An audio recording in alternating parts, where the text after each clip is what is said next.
doing here? All right. Yeah. So, new year, old movie.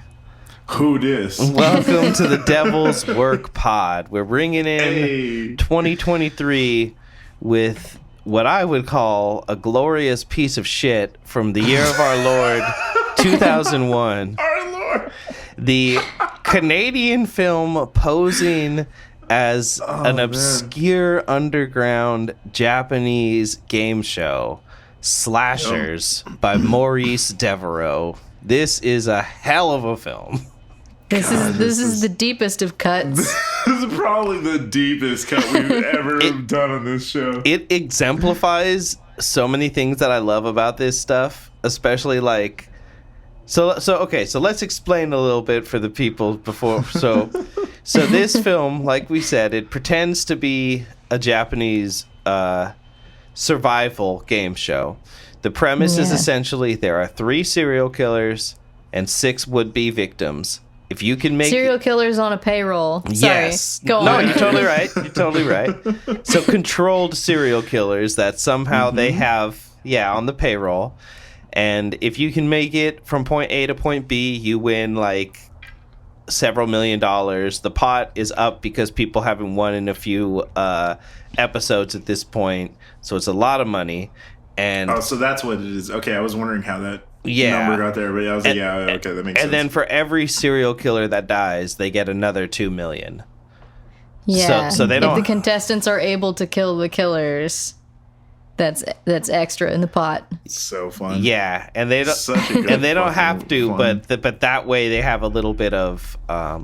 Incentive. It's such a that's what I'm saying. It's good premise just for fucking live action TV anyway. Yeah. Yeah, Fuck it. You know it's what I mean? crazy. Well, I mean, obviously, if real lives weren't at stake here, but I'm just saying. But, you know, It's got a little bit. It's like Running Man meets Friday the 13th.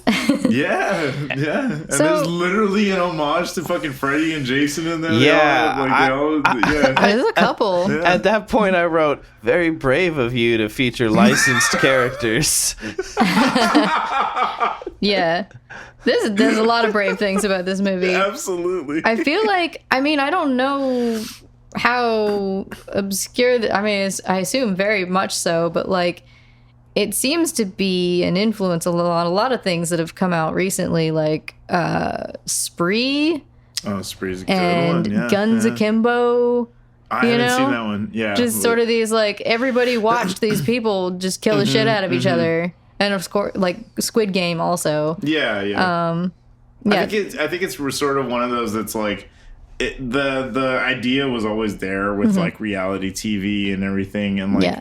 I think the idea was it was only a matter of time when a movie came out like this. Yeah. But like we were talking about before, like the Loved Ones had like that parallel thought. I assumed with the other film Otis, you know, and having those ideas kind of just like stewing at the same time. Yeah. But like this is it's a great premise for a movie. It's a great fucking premise for a Oh, movie. Like, yeah, undeniably. Super fun. Super fucking fun. That's why when you first told us about it, I was like, oh, like I'm in regardless. Like I don't care if this is good or not. Like Yeah. I want to watch this movie. This sounds like a lot of fucking fun. Let the chaos resume. Absolutely. And was I glad I watched it? Fuck yeah. Absolutely. This was a lot of fucking fun. Like, was it the strongest of films? Stick around and find out.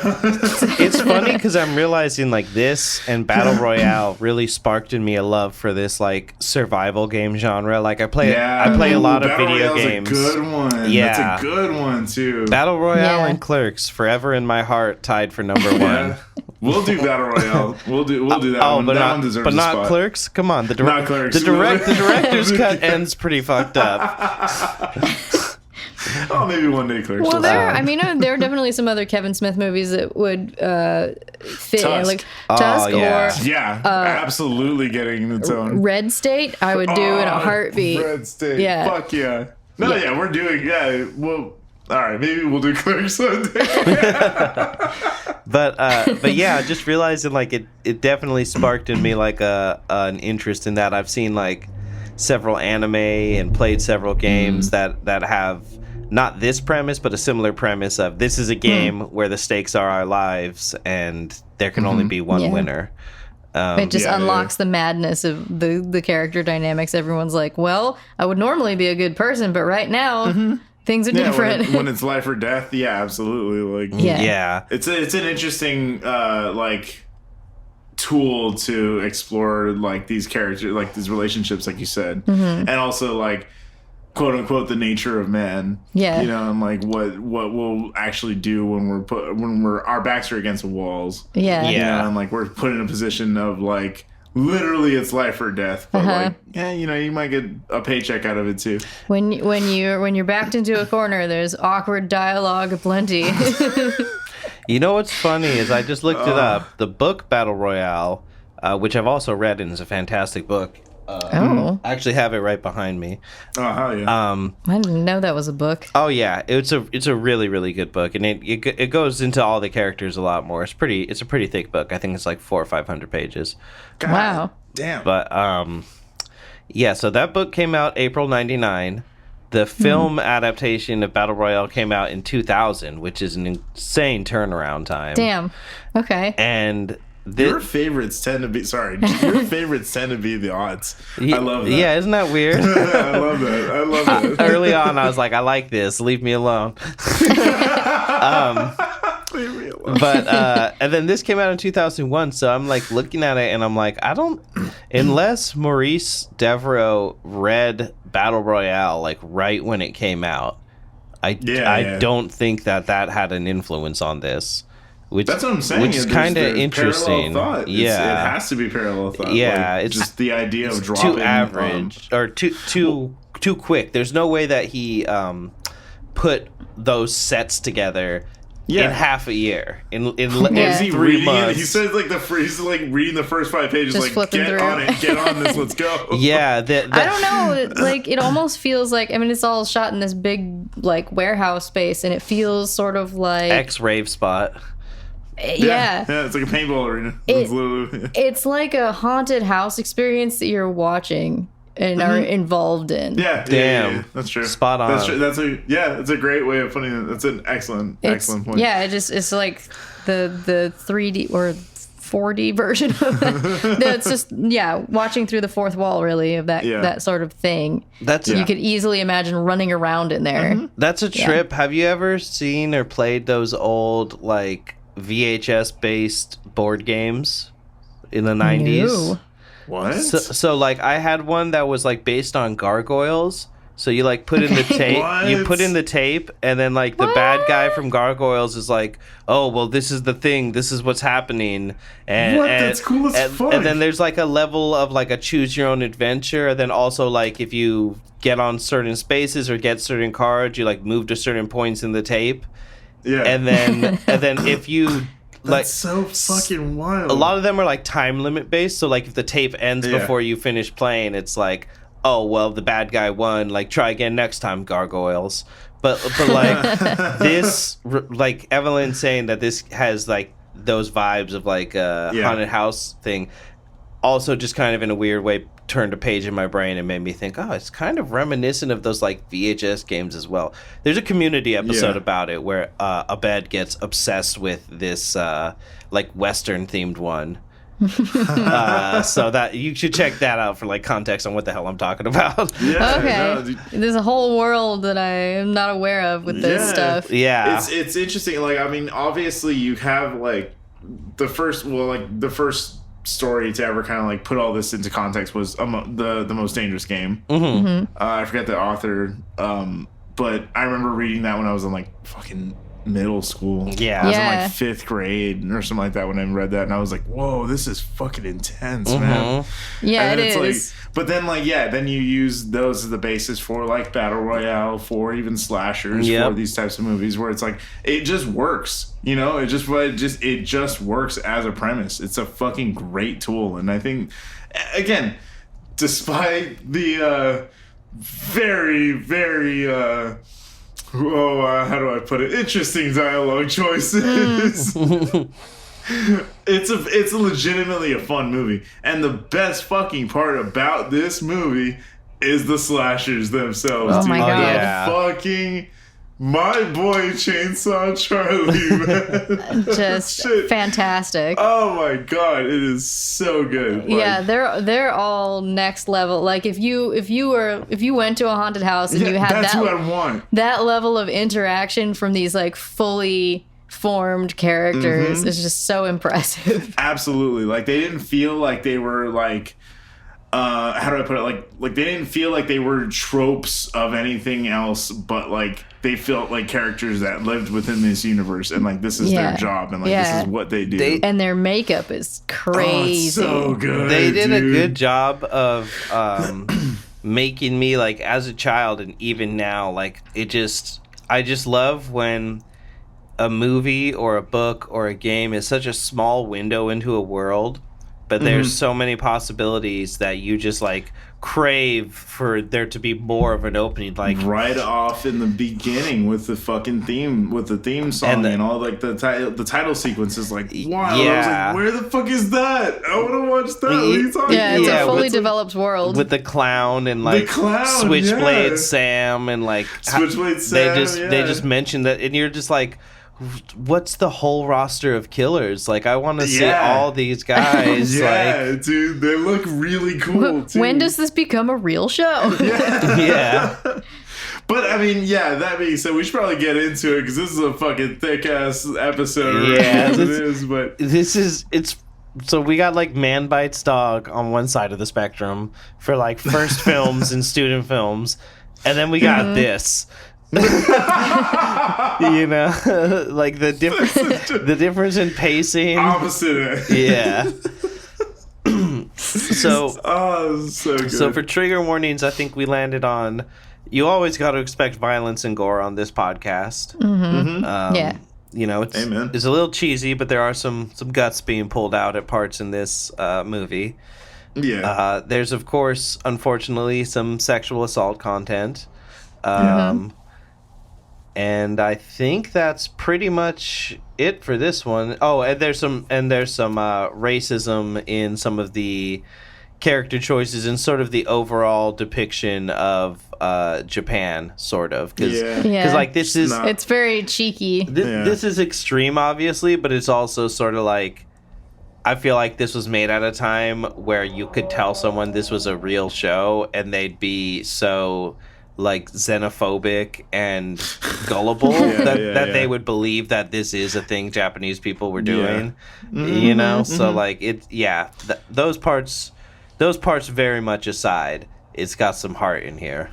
I mean obviously, like we've talked about it before, but like the movies in the aughts were let's again go ahead and say problematic sometimes. Like there were things about them, but that doesn't mean that there's not like substance there underneath, you know. Horror films at the time were a very loose sort of thing. Very like I think I hear it a lot in like different like shows and stuff I listen to, but like they talk about like it was a mean period of time too, because I think we were just really angry, just like as a society, you know. Like I understand that, and that's like an interesting to like see within the realm of horror what it was doing during that time, but like it was very mean-spirited jokes, you know what I mean, a lot very and I think horror is more of a like honest reflection of the times than any other genre, because it's about fear, so that shows what it is that we're worried about. Absolutely. And I think so that's why I think this was like the movies that we covered during that time. It's interesting for me to go back and like watch them, because it's like I didn't think that they were this good when I was watching them. I knew they were good when I was watching them, but that's also because you're a kid and you're edgy, you know, like you know, and like this is neat. But you're then just like you go back, I shouldn't be watching this. But like we go back and we watch them in like more quote unquote mature lenses, you know, on it. It's like there's things in there that we're finding that we're digging out real fucking gold. We're in our oh damn phase now. It's funny because in a way it's like I'm almost grateful everything was so extreme and everyone was, you know, throwing all these slurs around all the time, because it's like we had so much exposure to that that it helped, like we were saying, hold up a mirror and show us like, oh, this sucks. Now that I'm not 16, I don't want to call my friends the R slur when they're being a little dumb or whatever. Like I don't know. I feel like maybe that helped us just realize, because now you look back and we're like, oh yeah, we were just all quoting terrible, awful movies all the time. This sucks. All of this sucks. Let's be better. So, like... I forgot where I heard it, but it was like... Someone was like, oh, man, all you do is just quote bad movies. That's what not funny people do. That's... Yeah. Yeah, that's pretty accurate. But yeah, anyway, that being said, you guys will have to do your own digging for this one. We had... to sail the seven seas ourselves to find this one. It goes for we were talking about how it's kind of an obscure movie and it's kind of like not that well loved. Pretty goddamn obscure. But you look at the Exorcist 3 wiki compared to the wiki for this film, where it has straight up like descriptors of every character and a beefy their synopsis. Likes, their wants. Their hopes and dreams. Somebody loves this movie besides me. Absolutely. I should say before we get into it, so the reason that I know this movie is that this is one of my like beloved video store picks from when I was a kid. When I was probably like 11 or 12. I just found this at the video store, watched it with my sister. We thought it was so fascinating. We probably watched it like 2 or 3 times. And then it awesome. It then just became one of those movies where... You just always had on. Yeah, like this and Cube. Yeah. This and Cube were like huge for me back then. Yeah. Of like, I would rent those movies when people were staying over and be like, you gotta see this. This movie and Cube are for sure spiritual... like siblings or cousins. Yeah, I can't wait to see Cube, because I could have swore I've watched it before, but like looking back on it, I was like, I don't remember any of this. So I'm very excited to cover that. Yeah, one. Cube is an awesome series. It is. I really for like sure. it. But yeah, so it's funny, when we started this podcast, my sister immediately sent me like a picture of the DVD cover and was like, you need to do this movie. So Kristen, this one's for you. She's gonna be really excited to hear Shout this. out. Hell yeah. All right. So yeah, enjoy the ride, you guys, because I know a lot of you aren't going to be watching this one prior. Yeah. So come You're on. gonna have to take our word for it. So come along for the ride. Let's get it. Okay, so we begin the film with honestly one of the best like cold open intros to a movie that we've seen so far on this pod. We just jump right into it. We see a crowd of Japanese contestants running down this like horrific Technicolor nightmare like fun house. Yeah, fun house hallway, and we see this just decrepit sort of like obviously human, but he almost looks zombie-esque, like from his makeup, this just weird, creepy clown, and he just grabs the straggler at the back of the group and just digs into her and starts gutting her, and then we just get a little drum roll, and then just slashes,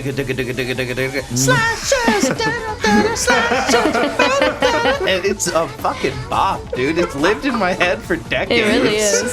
So welcome to the hell that has been my life. Just one of those like super cute, super fun like Japanese theme songs. It's right up there with the track from Suicide Club. Yeah, what is it? They immediately introduce the slasherettes and DJ Slash. Slasherettes, that's right. So stupid. They have like decapitated heads as pom poms. Yeah, that was great. What does the DJ say all the time? Super fine.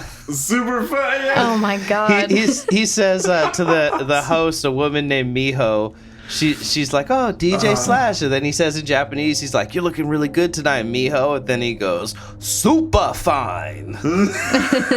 But in like such a exagerated, like I'm not making fun of him. Like he says it like that. It's so good. It's so accurate. He is DJ Slash. Yeah. DJ Slash. Yeah, DJ Yeah. Slash and the Slasherettes. And you're just like, all right, I'm sensing a theme.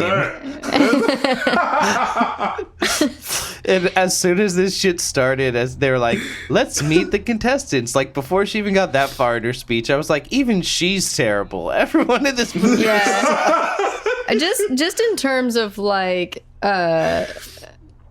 she talks for like, it's like a 10-minute take, 15-minute take. She goes on for and a minute. she just introduces how the game works, and it's a lot of work to talk that long. It is, Yeah, for sure, for sure. You're right, Yeah. and I shouldn't downplay that, but I just mean in terms of like, there's definitely a tone of terrible to the whole thing. I'm gonna go ahead and use the word unnecessary. Yeah, there's because they really want us to have the like found footage one shot vibe. So we're seeing all of this, and we will see all of this from the perspective of Hideo, the cameraman. So she goes through introducing the All-American episode, which is what we're seeing today. Because they've discovered that they have a large audience in America, and they want to give back to the community. This shit is which is so funny. What a twisted. So she introduces the rules, which is that there I'm are also none. gonna go ahead and say quote unquote Americans, alright? Yeah, this is a Canadian film, and you can. This is firmly a Canadian film. Yes. There are no American actors in this, as far as I know. It kind of has that vibe about it. Anything with the ow sound in it, they completely break on every time. Man, it's so good. Yeah, they're from Detroit. It's so funny, man. Yeah, I'm it's all very Iron, cheerful toughest guy as well. from Detroit. I love the super cheerful vibe of everything that she's So explaining. frantic, Like, since none of our contestants walked away last week, our jackpot is now 12 million American dollars. Yeah, when in reality she just announced like 24 people have died. Yeah. And just like, she's like grinning ear to ear, and she's like, let me refresh any of our viewers on our rules. There are none. It's great. This just in. Yeah. Oh, you're right. Man. She does have such a like news anchor vibe to her, and she's dressed like the Statue of Liberty as well. Yeah. So wild. For this whole thing. So she brings them out, and she introduces our 6 players. Megan, a 20-year-old law student from Seattle, studying in Tokyo. Devon, the hero of the piece, a 29-year-old ex-Marine and former boxer from New York City. Michael, a 28-year-old incel from Chicago. Facts. I was waiting for that laugh. It says computer programmer, but come on. And then we got Iron Rick Fisher, a 32-year-old nightclub doorman from Detroit. Rebecca Galley, a 31-year-old fitness instructor and bodybuilder from Buffalo. And Brenda Thompson, a 22-year-old aspiring actress from Portland. Who has chosen to wear high heels to this run away from the killers game. That's so funny. I didn't realize that she had heels on. Yeah, I was like, this is going to be interesting later. You're like, good choice. Yeah, and all of these people are actors. I mean, cool. They're in this movie. They're in this. I was like, wait, what? Yeah, Sideshow was like, Evelyn, that wasn't a real show. That's so. Their credentials as actors are questionable, I think, is what you were trying to say. There are varying levels of, we'll say, porn about the skills. Wow. The acting skills. Wow. Just porn actors. That's so funny because, like, I see it now, and I can see how you were not able to ever not see it. So here's the thing. I'm just gonna say this. Acting is really, really hard. Yeah. Absolutely. And there are 1,000%. Many layers and levels of skill out there, and I have massive respect for anyone's ability to remember lines and say them out loud and just push through a scene. Like that in itself, I have seen people, struggle to do that. So mad respect for anyone who can like play a character to any degree. that being said, the acting in this piece is it's of a tone. It's of a tone. They made their choices and they stuck with them. Yeah. Yeah. That's what we were saying about Megan. She might not be great, but she's consistent. Yeah. She's the one that's not there. Like, most of the characters are like, I'm ready for anything. And then some of the characters are like, I'm not really what I'm in. Like, everyone's mostly positive about getting in this game show where they're gonna die, probably. But Megan is like, get up to her and she's just Megan's like stressed out and hyperventilating and frowning, and she's just like, I have a reason for being here. Yeah, and they even say, like, the crowd starts chanting dead meat at her, and they're like, oh, this is actually the portion of the show where, like, if you want to back out, we have substitutes ready. So like, if you guys don't want to do this, we can get other people, but 6 people are going in, essentially. And she like fights back their condescension, essentially, and she's just like, no, I'm gonna do this. I know what I signed up for. And but she looks miserable. Yeah. And they're all wearing their like little collars at this point, which look a lot like the Battle Royale color. Yeah. And I assumed that it was an explosive device. It's funny because there's a point later where Devon takes his shirt off and he's ripped. And with the collar, all I could think of was like Chippendales vibes. Oh, yeah. It definitely looked like a bow tie when he took the shirt on. He's like, look, I can make him dance. It's not relevant, but...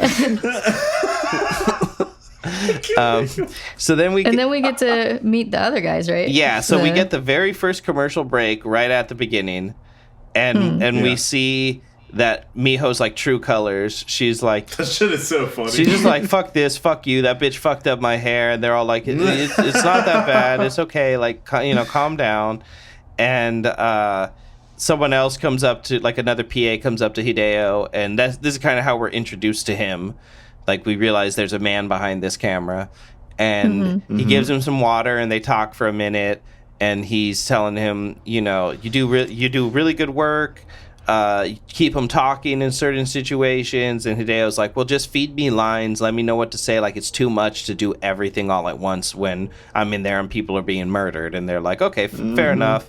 Hey, but remember last week they committed harakiri with like 10 minutes to go, which means we lost our like last 10 minutes of airtime and ad time. So yeah, dead air. Yeah, so make sure that they don't kill themselves at the end if there's still time to go. Keep them talking. Yeah, and he's like, okay, I'll do what I can. And then we come back from the commercial. The commercial ends, and Miho puts her mask back on, so to speak, and introduces our 3 actually masked killers. Chainsaw Charlie and Dr. Ripper, who are the crowd favorites, like maybe even the franchise favorites. They do say later that Dr. Ripper has like the most kills in the franchise. Most kills, yeah. And then but Charlie's got the charisma. Yeah, absolutely. And then the newbie Preacher Man.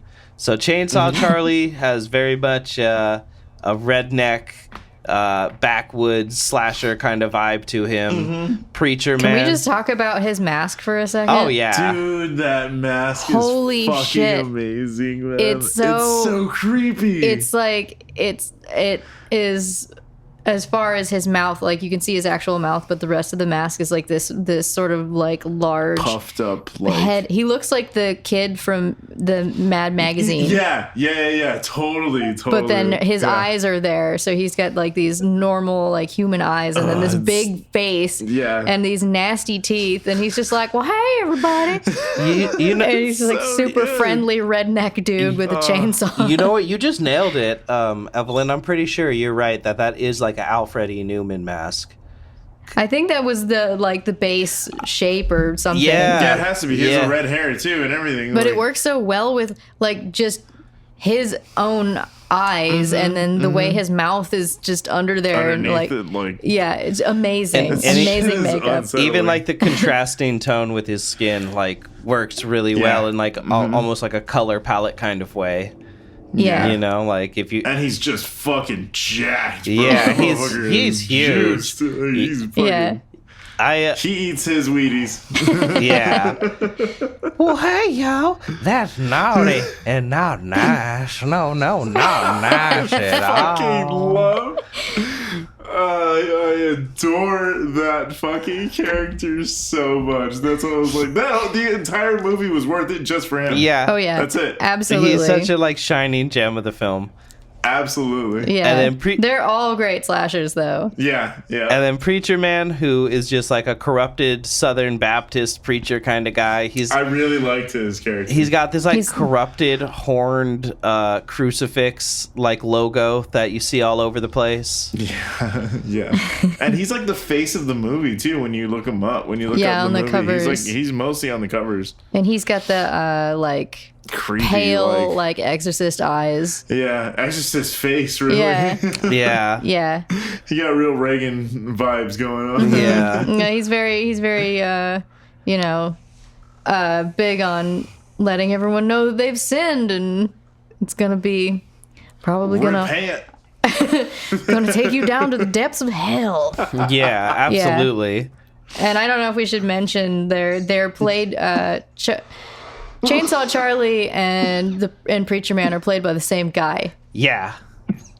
which is insane. And he's the only good actor in this whole damn movie. and he's Dr. Ripper is also pretty cool. Yeah.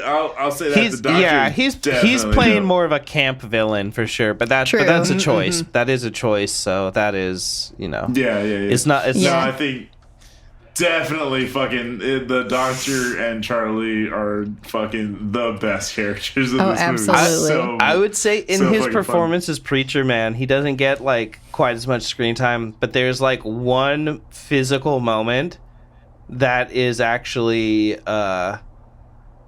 like fantastic character work. And it's like a small physical moment, but it's actually like masterful. It's so funny. It's Okay. such a Hold small that thing. thought. Yeah, absolutely. Don't lose that thought. I definitely won't. So then the third one is Dr. Ripper, who's just an evil doctor with like a fleshy mask over his head with like He looks like Dr. Satan. yeah, he has like an looks like Dr. anesthetic Satan. mask like built into the front of his mask to like obscure which is all his steamed mouth. up. Yeah. Yeah. Which you haven't seen House of a Thousand Corpses I yet, haven't. but Oh, No. Dr. Satan, yeah. We gotta watch We'll that. we'll probably end up doing that eventually down the line. But like that, yeah, Dr. Satan, one of the characters has that he's like fleshy, like gross skin Okay. and like that the mask over his face. It looks exactly like this. I was like, oh shit, okay. Probably a inspiration. I wouldn't doubt it at all. Like I wouldn't doubt it at all. From like Rob Zombie getting inspiration from this for sure. I can see that. This motherfucker's also holding the shears from Exorcist 3. Yeah, So, yeah. It's which we're all just traumatized now. So like we Absolutely. couldn't not all immediately write down Exorcist 3. Absolutely, every one of us, every single. You know what? This is so this is good. something we missed on the trigger warning. There's a lot of homophobia at the beginning. There's a lot. There's a lot of Charlie's True. gonna. We kind of throw it in there with just the odds being fucking non-PC. it's just all very inappropriate. Yeah. before political correctness was invented. Yeah. Well, there's a lot of stuff that comes up because they bring out each killer and they sort of like go around and like taunt the contestants and like stir up trouble. And I That's noticed what we were talking about. also the slashers are wearing the same collars. Yes, they all have the 'Cause collars they're- as well to keep them in line. So let's just get into it for a minute, just so people know, since we're talking about it now. So essentially, the only rule in the game, the only two rules are you cannot hurt the staff, which we see through Hideo, but I would imagine if you tried to kill Miho, they'd stop you as well. The staff does not include the slashers. Yes, and for the slashers, as well as the contestants, you cannot move during the paused portions of the game, during the weird. commercial break. I love that they didn't explain that to them though. They're just like, there's no rules. Wait, there's 2 rules. Yeah, it's I kind of get the vibe of like you're doing 20-minute takes and you're shooting as you go, and then you're like, oh fuck, we forgot to like go into this, but we already broke down that set, so like we'll just bring it up later, you know. As long as they, they just have to like. I mean, it's a very loose, sort of relaxed. Yeah, absolutely. Film. Yeah. In general. It's like, hey man, there's some canon here, whatever. Absolutely. We'll just fill it in later with hella exposition. Yep. Oh my god. I have to move all of it. I have to motion that Rick saying time for some butt kicking needs to go at the end of our theme. Like, I am the devil, and I'm here to do the devil's work. And then as it fades out, time for some butt kicking. Oh my god. I'll see what I can do. So the game is afoot. They enter the course. They go through this elevator, which has the most hilarious green screen monitor in the door. As Miho's like, it's so good. Explaining to them sort of what's going to go on. And then and giving them their last chance to dip out, and they're like, no, we're doing it. And so they enter the course, and they start going through these like labyrinthine hallways, and like Evelyn said, like Hideo sort of takes the front, and as he's like turning through all these hallways, it just totally has that vibe of like a 90s like haunted house, or like it's all made of plywood. It's just the way he takes the corners. I wish I could explain what I'm trying to say, but I feel like it just has such an evocative, like, aesthetic totally kind of feel what you to it. That's so specific to like things we saw as kids, you know. I wonder if they were scare actors at some point, and they're like, I gotta think so. Like to be able to like maneuver like that. I feel like that might have been a thing. Yeah. They're just like booking it. Hideo especially is like just booking it down these hallways at some point. This Steadicam operator, I'm so impressed. Like the takes are so long. Like each piece, they're obviously like cuts that they hide with like various things passing over the lens, but like they're shooting for like up to 15 minutes some of the time, and he's just like he's not stationary by any means. He's like swirling all around these characters and getting like really good angles of the conversations going on. Yeah. It's very impressive camera work. Yep. So kudos to whoever that was. Absolutely. Hideo, baby. Hideo. So as they enter the course, it's like really there's like a bunch of sand everywhere. There's these like cardboard kind of like ramshackle shacks and buildings. It has a very like industrial goth rave warehouse feel to it, or like Sideshow said, like a paintball course. It's just a paintball arena. Yeah, there's tires piled up everywhere. That's so funny. I've never been paintballing, so I didn't realize it was like just literally one. But I've been like playing airsoft, but like they share fields sometimes where like the same exact obstacles, and like it literally just it's just like resembles a fucking paintball course or airsoft field. They just like rip off, whatever. Take inspiration from Call of Duty maps. Yeah, that's literally what it looks like. That makes sense, especially now. Like I'm sure there's somewhere you can go where it's Nuketown indoors. Absolutely, there is. There absolutely is. It's very bare bones. They sort of hint at like this is a living room, but they don't really like set dress it. Especially they put like a dresser in there with a candle on it. Yeah, it's very half-assed. Yeah, which is pretty much what they do in here too. When they actually like get into the buildings, there's like a table. So they enter the course. They get out onto like the actual course proper. And everyone keeps booking it, and Megan decides to stay behind. And I believe it's Rebecca who's trying to like get her to go, and she's just no, go, don't worry, like just shrieking. immediately she's like, just leave me, I'll just die. Yeah. And then she just... What the fuck are you doing here? She just... The killers haven't even come out yet. Exactly. They get a 2-minute head start, and she's like, just leave me here. And then she just starts giving a speech about capitalism and all these things and how bad the show is and how the blood is on the hands of everyone watching, which I would agree with if this was a real life thing. I can't say that I disagree with what she's trying to say. That, you know, we all... But not something she needs to, like, go into the game and die to say. Yeah, absolutely. Yeah, exactly. I wrote here, the running joke on Family, oh my god, Meg, shut up, was inspired by this speech. I can't say I wasn't immediately turned off by her.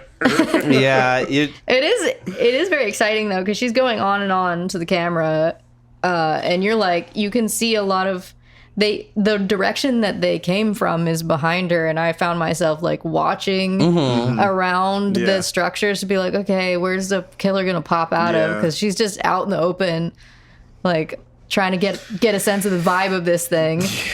Yeah, totally. You're like looking to see what shadows are moving and all that stuff. Like, oh, this is gonna be bad, but how bad? Yeah, because they say they make this clear right up front, like wherever the cameraman is, that's where the danger is, and the contestants is very interactive. So anytime that some contestants find that the cameraman has decided to come with them, they're like, oh fuck, yeah, he's with us right now. That means we're fucked. Yeah, which is it's a pretty interesting element to add to it. Yeah. Yeah, so just run away from Hideo, really. That's how you win. Yeah, just get the fuck away from him. Absolutely. So Dr. Ripper comes out and grabs her and starts just being like, ooh, you're so pretty. If you really want to put on a show, why don't you do this? And he rips her shirt off, and he's obsessed. He really is. And he just terrorizes her right off the bat. Yeah. Yeah, and it's like, you're not sure, because like he's behind her and he's doing something and she's screaming, and I'm like, okay, so is he, because he has a scalpel, I'm like, okay, is he stabbing her? And then you realize he's just taking her shirt. We're not that lucky. It's like it's too early. And he does tell her it's too early, my dear, and like sends her off. I love this part. Like, he leaves her after terrorizing her, and then the preacher man comes out and he says this amazing line. He's like, come into my loving arms and you shall find peace, and they'll find you in pieces. I love that. Oh, so good. That's like the highest quality of the dialogue writing, is like that exact sort of like lilting, villainous, like pun work.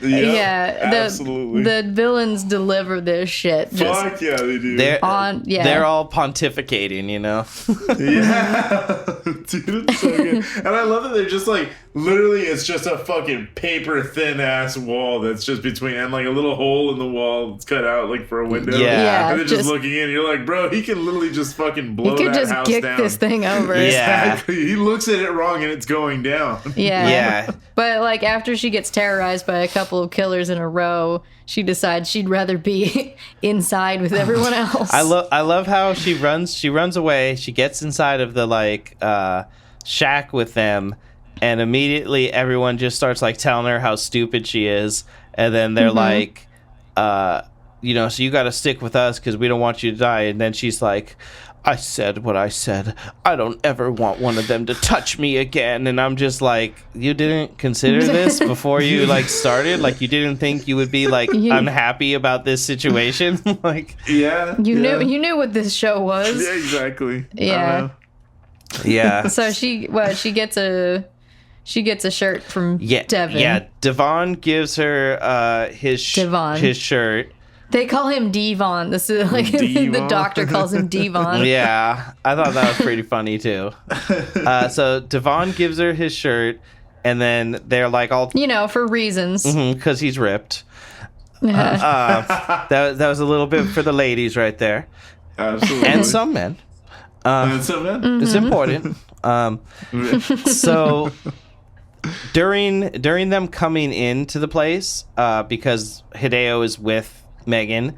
As Megan comes in, Hideo comes inside next, and then Rick tries to shut the door on him. So that's when we're introduced to the taser collars, because Rick gets tased for doing that. That's right. When he was just afraid that would mean that the preacher man could get him right behind him. Like, you know? Exactly. You gotta let the cameraman go wherever he's gonna go. Yeah, so they start, there's like a couple chairs and tables, and they just start breaking the legs off anything they can, and just trying to like sharpen them. How much damage is that actually gonna do? I mean, yeah. I would rather use those it as a things club. look light as fuck, bro. Yeah, these killers all have like tools. Exactly. Yeah, for real. You got exorcist shears. Devon should have just taken the tabletop. Exactly. It's so good. So they try really hard right here to be meta. And so Devon's like explaining the phases of the game, the outside gambling. He's doing a lot of like the heavy. Yeah. He's being the leader. Yeah, the exposition work. Yeah. You know, there's, he can't kill you this early because they need to build rapport. Like, haven't you seen a horror movie? Yeah. And they're just doing the whole explaining tropes in the movie thing, you know? Yeah. Of course. And, you know, they want the tension to mount. So, like, you got to be careful. It's not going to be as instant as you think, but also they need to feel something when they kill us or something like that. Like, I forgot he's like, the audience wants to like really feel it and get that payoff. It's not a bunch of corpses to them or some shit. Is this around the time, like, I don't know if right off the bat he explains like, you guys are gonna want to like tell your life stories on this show so that this is as he's explaining save you some time. Yeah, he's like, they want, exactly, that's what Sideshow was getting at, was that they want you to talk a little bit, so then the audience connects with you, so then they care more and they root for somebody, and then that way the gambling outside is stoked by people having favorites and being like, oh, well, Devon's an ex-boxer, so his odds just went up, so you probably want to you know, gamble on Megan if you really want to make money because she's the underdog, you know. And then Brenda takes her shirt off and she's like, now what are my chances? And he's like, a whole lot better. That was the scene I saw in the trailer that I was like, all right, this is gonna be an interesting this is a product of a sure, time. Exactly. So fucking funny. And then Devon, porn acting. and then Devon's like, here, let's trade up, and has Megan put on her shirt, and then he gets his shirt back. So unnecessary. It is. And then Devon's just like, so I'm the only one who's seen the show, so I will not be around the camera whatsoever. Peace. And just leaves. That's honestly wise on his part. Yep. Yeah. Just get away from all these other annoying people. He obviously lasts towards the end, so This is where I made the note, very three-dimensional female characters with an eye roll emoji. Yeah, there's a lot of, I mean, they spend a lot of time like having the characters sort of get pissy with each other. Yeah. Being like, what is that supposed to mean? And just like, don't judge me because of my boobs. I'm just trying to survive here. Yeah, and I'm just like, but you literally just decided that was like the length you're willing to go to. So why do you care? Yeah. Like if I was in that hut with them, I would just be like darting from window to window. Like, okay, that's cool, but like, where's Charlie right now? Yep. Yeah. It's pretty ridiculous. Like, Rick and Michael start fighting over Brenda's tits. They just start like a whole back and forth, and Michael is just instantly like, he's the most like creepy fuck of all because he won't stop smiling. He never stops. He's just like stoked to be there. In this really weird Anybody way. who's happy to be in this situation is not great. And he's wearing khakis. Everyone's costume in this film is so weird, but Michael's clothes are like several sizes too large for him, and it's like it's like so jarring to me.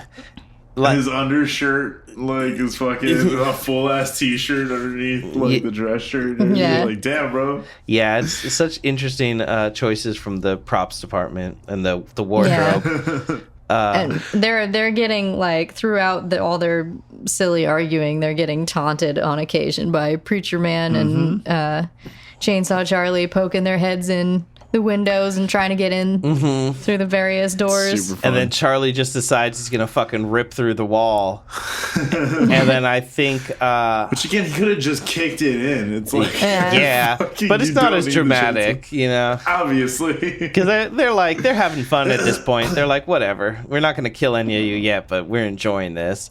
And so he starts tearing down one wall, and then Preacher Man starts coming through the other side, and Rebecca and Megan end up holding the door where Preacher Man is, and a wall opens up. So this shack had been sort of resting against one side of the like interior of the warehouse.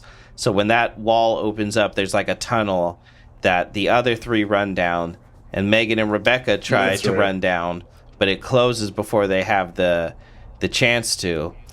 And so they run past the two killers out of the shack and down these weird, like, it seems almost fictional, like that these stairs would be here. Like, it doesn't feel like a real place to have like all of this going on, and then these stairs that lead you deep underground, and then there's like a weird industrial space or something. Yeah, and the tunnels down there hella reminded me of La Horde, the basement in La Horde. Oh, that's such a good catch. Yeah, just like, what was this ever for? Why are there so many doors down here? Yeah, and the sequence ends with them all the way down this like long, narrow, straight hallway with like several doorways like in a row, and Hideo turns around and you can see Charlie like a good 40-50 feet away through like two doorways, and he that's a good shot. It is. It was a really good shot, yeah. It was really good.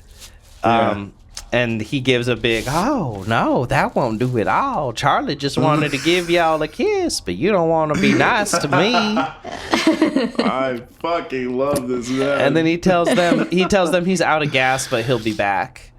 And that's such great taunting. Yeah, they're so good at just screwing with them and just knowing like, and they have to have been scare actors at some point in their lives. I just would not like. They're just too good. They're just way too good. Like, it wouldn't surprise me at all to learn that.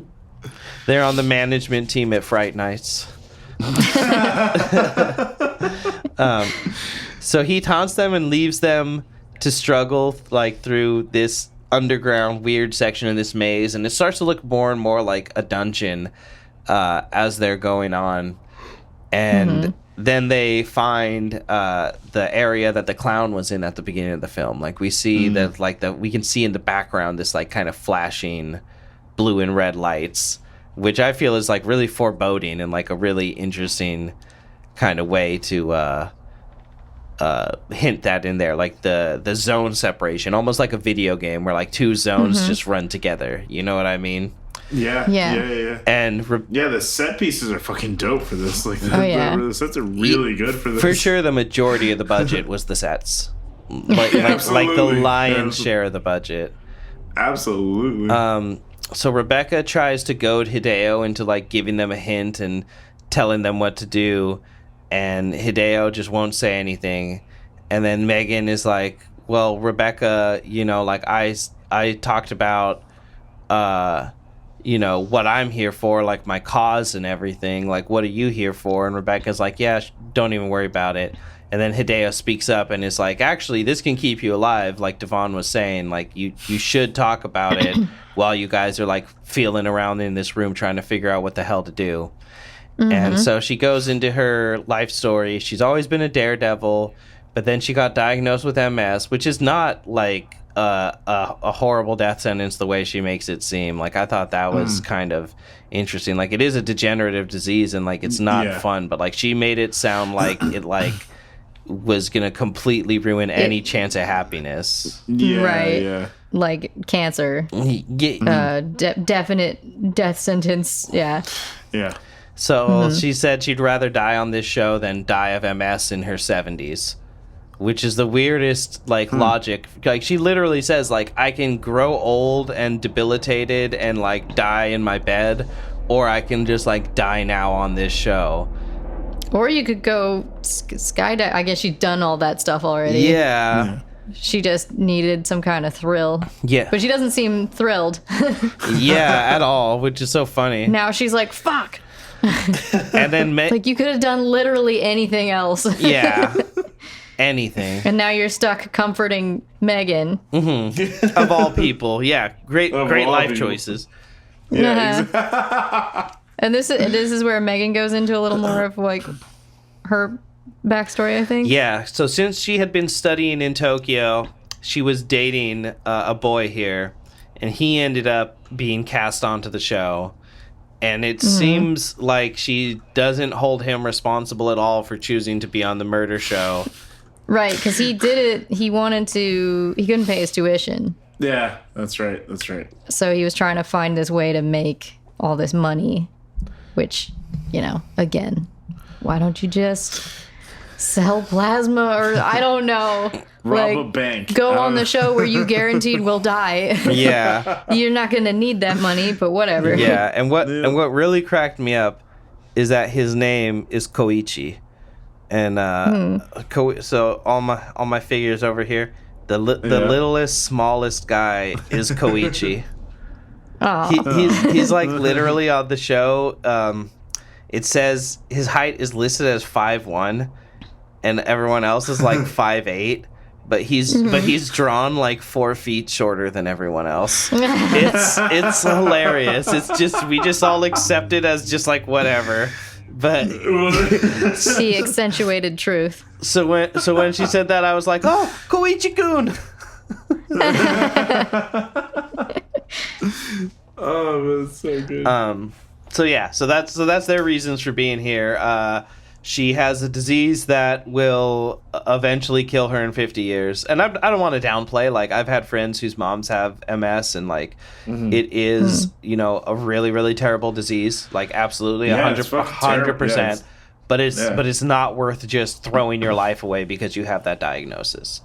Yeah, absolutely. It's certainly not worth this. And maybe that's from the place of not knowing the pain you experience with that sickness, but, like... Yeah, it just doesn't add up really on like a motivation level. Yeah. So they enter this.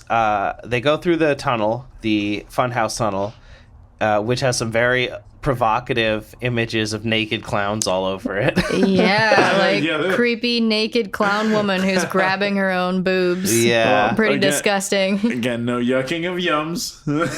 Hey man, I'm yucking. It's fucking nasty. This is what the I'm sorry. This tunnel is what the Terrifier guys jack off to. It's just art going to town. I wish the listeners could have seen the face Evelyn just made. She like face palmed hella hard, and I could just see like. I'm like physically trying to wipe it out of my head. It's not working. One day it will. So now in some weird twist of like definitely.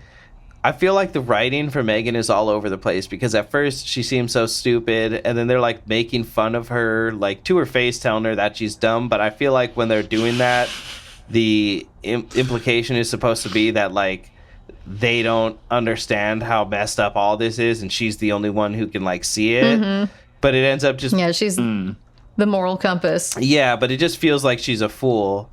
And then here she's like, oh, wow, Jason and Freddy, I love horror movies because they're make-believe and blah, blah, blah, blah, blah. And, like, the primal fear, it's so wonderful. And it's just like, this is a weird corner for you to turn. Did you forget you just lost your boyfriend? Yeah, exactly. She just doesn't seem like someone who would like horror movies. Yeah. It's a tough sell. Yep. Yeah. Yeah. And Rebecca's sort of like, why? Yeah. And I'm like, why? Why? But okay. Yeah. And so as they're talking, Rebecca's like poking at all of the, like they're not statues, they're not wax figures, but it's I guess like mannequins is the word I'm looking for. Yeah. She's like poking at all the mannequins, like poking at their faces and hitting them in the chest with the little like stool leg that she has for a weapon. Yeah. Again, this dialogue, she's like, great, I just know one of these is gonna jump out at us. Yeah. So Yeah. And Megan just like forgets that they're in a murder game for a minute and is like just like full on like spinning with her arms out like, "Oh, isn't horror so wonderful? Catch me, Rebecca." Yeah. Straight up, she's just like giving him a little tap.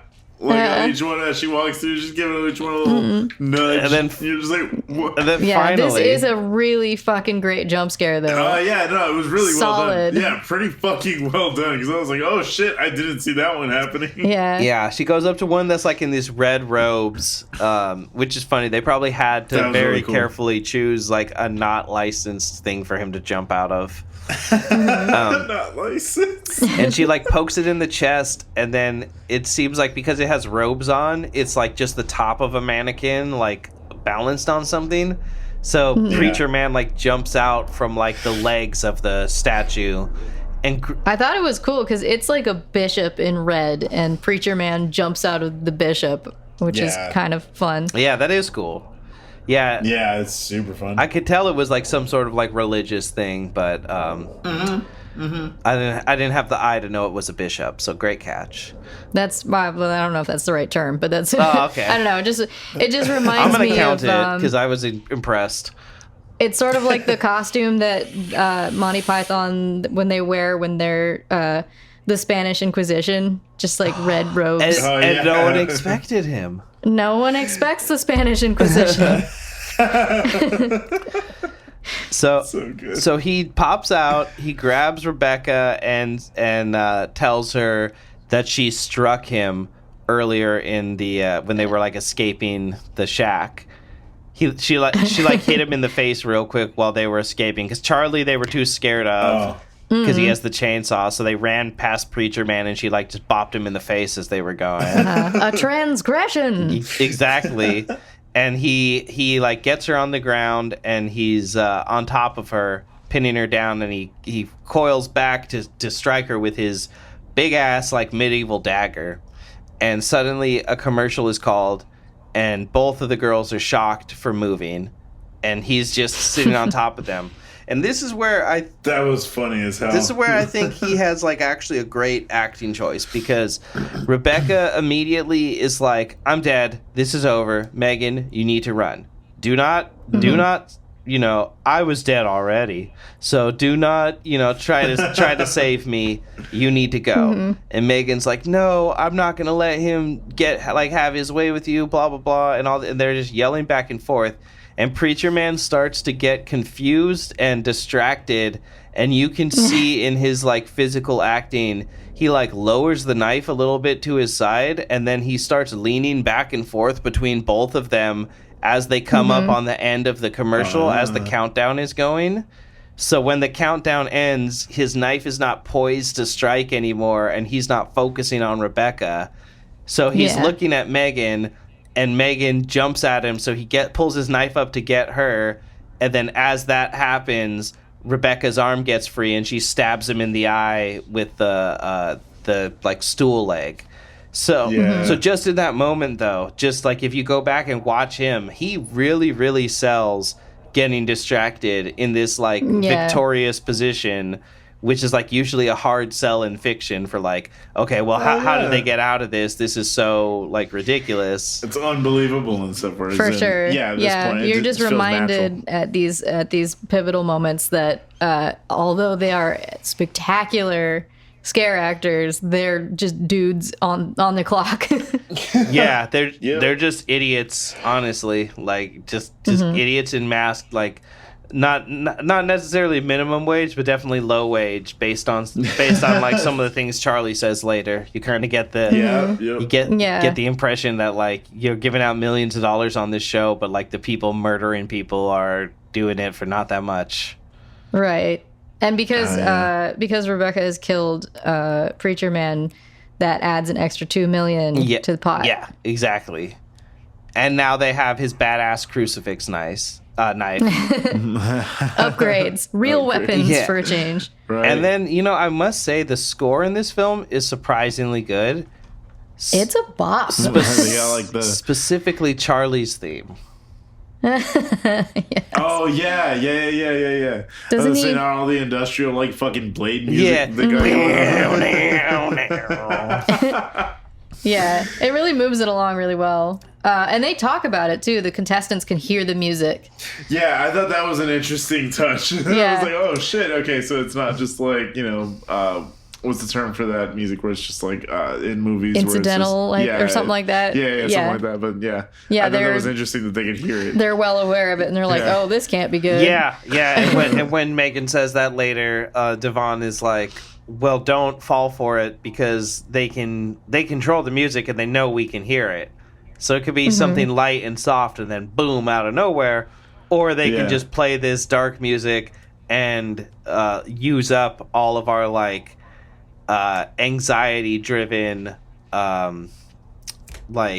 adrenaline. Oh, You yeah. know, like just wear them out. yeah, you'll be exhausted from being on edge for so long. You know, That's so And interesting. it makes sense because this thing basically this happens in real time, so they're at this for 2 hours. yeah. Yep, exactly. Yeah. So that doesn't Chainsaw Charlie comes back again for a second to tease them, Yeah. and then he's like he still doesn't have any gas, so he's like, "I'll see you later." Yeah, exactly. We hear that the banjo and whatever that like riser that they have in it is, but it's so cool. It like sounds so unique, even though they were trying to like evoke something and they nailed it. Even though they were going for a specific thing, it still feels kind of unique. Yeah, he basically shows up to be like, "Oh, you shouldn't have done that," because he sees that they've killed Preacher Man, and he's like, "That's right. very naughty." That's right. Oh, my alternate self. I am but half a man now. So they're searching for a door, and when the door finally opens up in the wall, like they're searching and they end up like on opposite sides of the room, and the side that Megan's on, a door opens, and she turns around and like calls for Rebecca, and then when Rebecca turns to like give her attention, Charlie's big beefy bicep just bursts through the wall and grabs her around the neck and holds her. Yeah. You could have just easily choked her ass out. Oh, yeah. In there. And then Dr. Ripper comes out from behind Megan and grips her up and makes her watch as they do a very quick and pretty impressive like doll switch. This is a really good one. You know? Oh, yeah. And then he tears through the wall, holding her on the other side, and pushes the chainsaw through and just saws her in half. And all of her spaghetti guts drop to the floor. It's spectacular. Yeah, that drop is so good because he's still holding her up and like she's still moving around, and then he just lets go. Yeah, Yeah, then he just it's good swap outs at different points for like different prosthetics and stuff. Fun. It was fun. That's what I'm saying. That was probably my favorite kill. No Really. complaints. Yeah, Yeah. it was really good. And again, like those switch outs are just like lightning fast, or they're hiding the cuts in those moments as well. But either way, it's like really well done. Yep. It doesn't feel like super duper obvious or like hammy. No, Yeah. absolutely. So right here, I just wrote, "What must the break room look like?"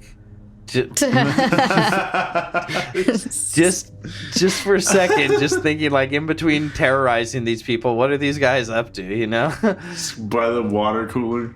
I'm gonna tear her Yeah. shirt off again.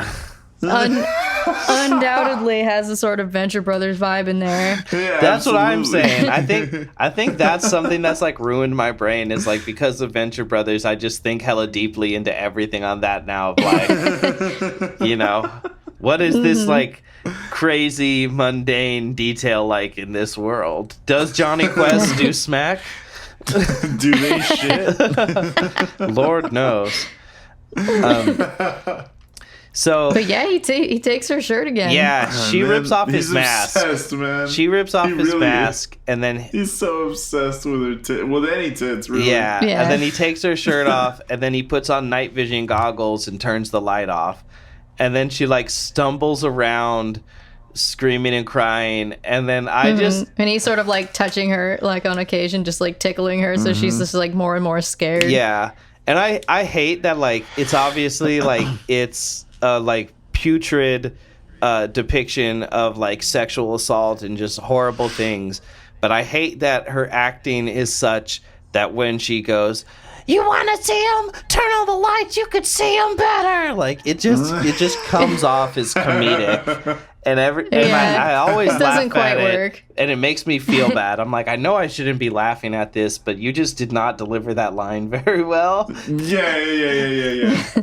She did her best. Yeah, She's doing her best. She did. But it's just such a like strange moment.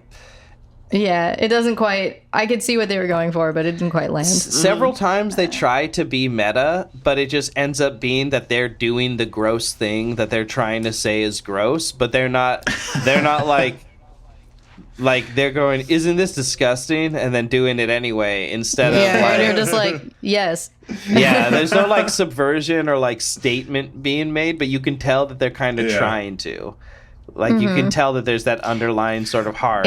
There's a weird moral line here. Yeah, it's no man bites dog. Yeah, but that's absolutely. What is? Yeah, absolutely. Yeah, that keeps coming up in like every episode. Go listen to our Man bites dog. Yeah, for episode. real. That is a spectacular film. Absolutely. Yeah. So, yeah. And she trips over Rebecca's body in the dark. Yeah, which I thought was actually fantastic. That was actually probably the best, like, that, like, redeems this whole scene. The terror of, like, slipping around in someone who was a stranger, quickly became a confidant, if not a friend, and and a protector. And now they're a corpse. And now they're gone. Yeah. That's the definition of terror. I think I told you guys this before we started recording, but I made this note right here. She then takes Rebecca's shirt. God forbid anyone see my areolas, but I'll rob a corpse. So good.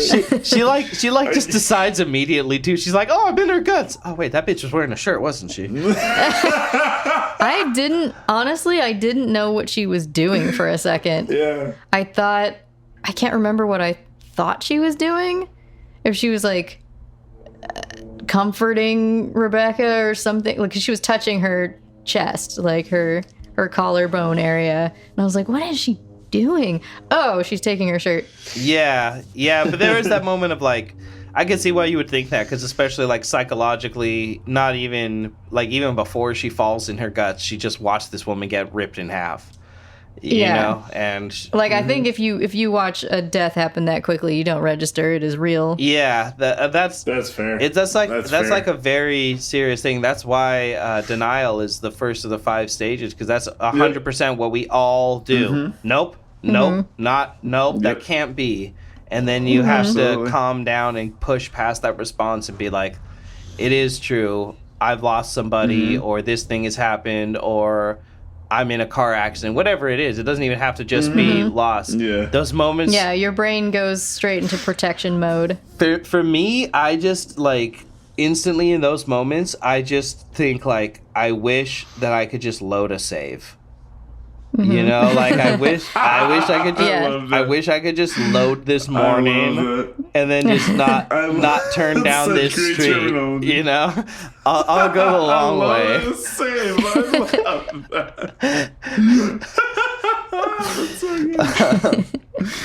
So Megan, now equipped with a +2 tank top, begs Hideo for help, and I can't remember what he says, but he's basically like, "Shut up! I can't help you, dummy." And this is not part of my job. Yeah, he hits her with the Mac Dre. Not my job. And then he warns her, you know, things have to be made interesting. You're not trapped in here. None of these rooms are dead ends, essentially. Like, there's a way through everything. If you get up and try, if you talk, you'll make things more interesting. Otherwise, things are going to be scary again. And they're going to kill you and move on to somebody else. Yeah, and she's just like, well, I don't care. I'm not playing the game anymore. And the lights come on, and Charlie's standing right behind her and just fucking picks her up. And so it's just literally like he was just standing there waiting for the signal. They were like, we're either going to let her go if she decides to start doing stuff on her own again, or you could just fuck her up.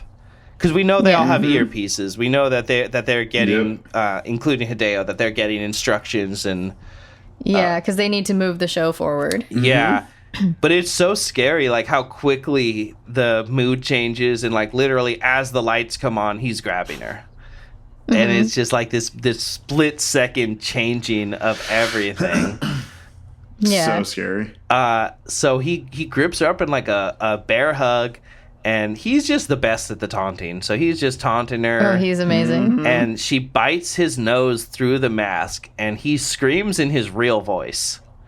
He like breaks his character for a moment, Yeah. and she runs through, I believe, the door that Ripper had come through before, and she gets into this like bunker / wooden maze and meets up with Devon, and they just start exchanging information. She's like, "Oh, Rebecca is dead, but she killed one of them. Oh, which one? It was Preacher Man." And he's like, "Oh shit, he was the rookie." And she's like, "Oh, well, you think the others are going to be harder?" And he's like, "No, because I'm a boxer." He was the only one. He was the only one that he was prepared for. Yeah, the only one he was worried about because he's worried about. Yeah, that's right. because he's like, because the other two he's prepared. yeah, for. he's essentially watched the fight tapes on them the way that a boxer would, to be like, okay, this dude loves to throw left hooks.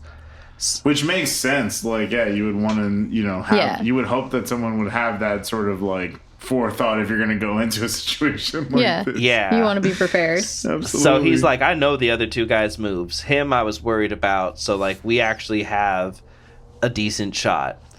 And then she basically says like, well, we gave our backstories. You should give yours so that we have more runtime. And he's like, kind of resistant. And then he's like, okay, well, I used to be a boxer, and then I went to war, and I got a concussion. And without boxing, I don't have any other way to help my sisters get an education. So I took out a life insurance policy on myself, which is funny that now that I work in life insurance, absolutely no fucking way your life insurance would pay out. They would not allow No. this. Zero fucking % chance that like you can't just willingly like literally the only things that we so we funny. don't cover are acts of God and acts of war. You know what I mean? Oh, wild. But I think literal and like so an act of war is kind of like even being a soldier is like, well, we can't cover you if you're going into a battlefield. We can't cover you if you're going onto a show with seasoned serial killers. Like, are you? It's just not going to work Are out. you kidding me, dude? My brother in Christ. So I don't have the real life precedent, but I'm pretty fucking sure that this guy's the life insurance is not paying out. So he said either I die and the insurance pays out, or I win this contest and I can pay for my sister's education. And we kind of talked about earlier like the racism in the movie, and it definitely feels like we kind of didn't mention it, but Devon is the only black character. Rick is Latino. Everyone else is white. Brenda might have something else ethnically in her background. She has an interesting accent for sure. Yeah. Yeah. But everyone else, because they're all mainly Canadian, But those are like the two diverse characters, Devon and Rick. But Canadian first and foremost. yeah, it's a boot. Yeah, every oot in this. Every single. When they apologize. And sorry. Every time they say sorry, I was good. cracking I love up. He follows it up though, because he's just like, "Oh, I'm sorry you feel about that." And then, like in the same breath, he's like, "Yeah, I'm from Detroit." Like, Yeah. Oh, I'm sorry. I'm Iron Rick from Detroit. Yeah. So good. But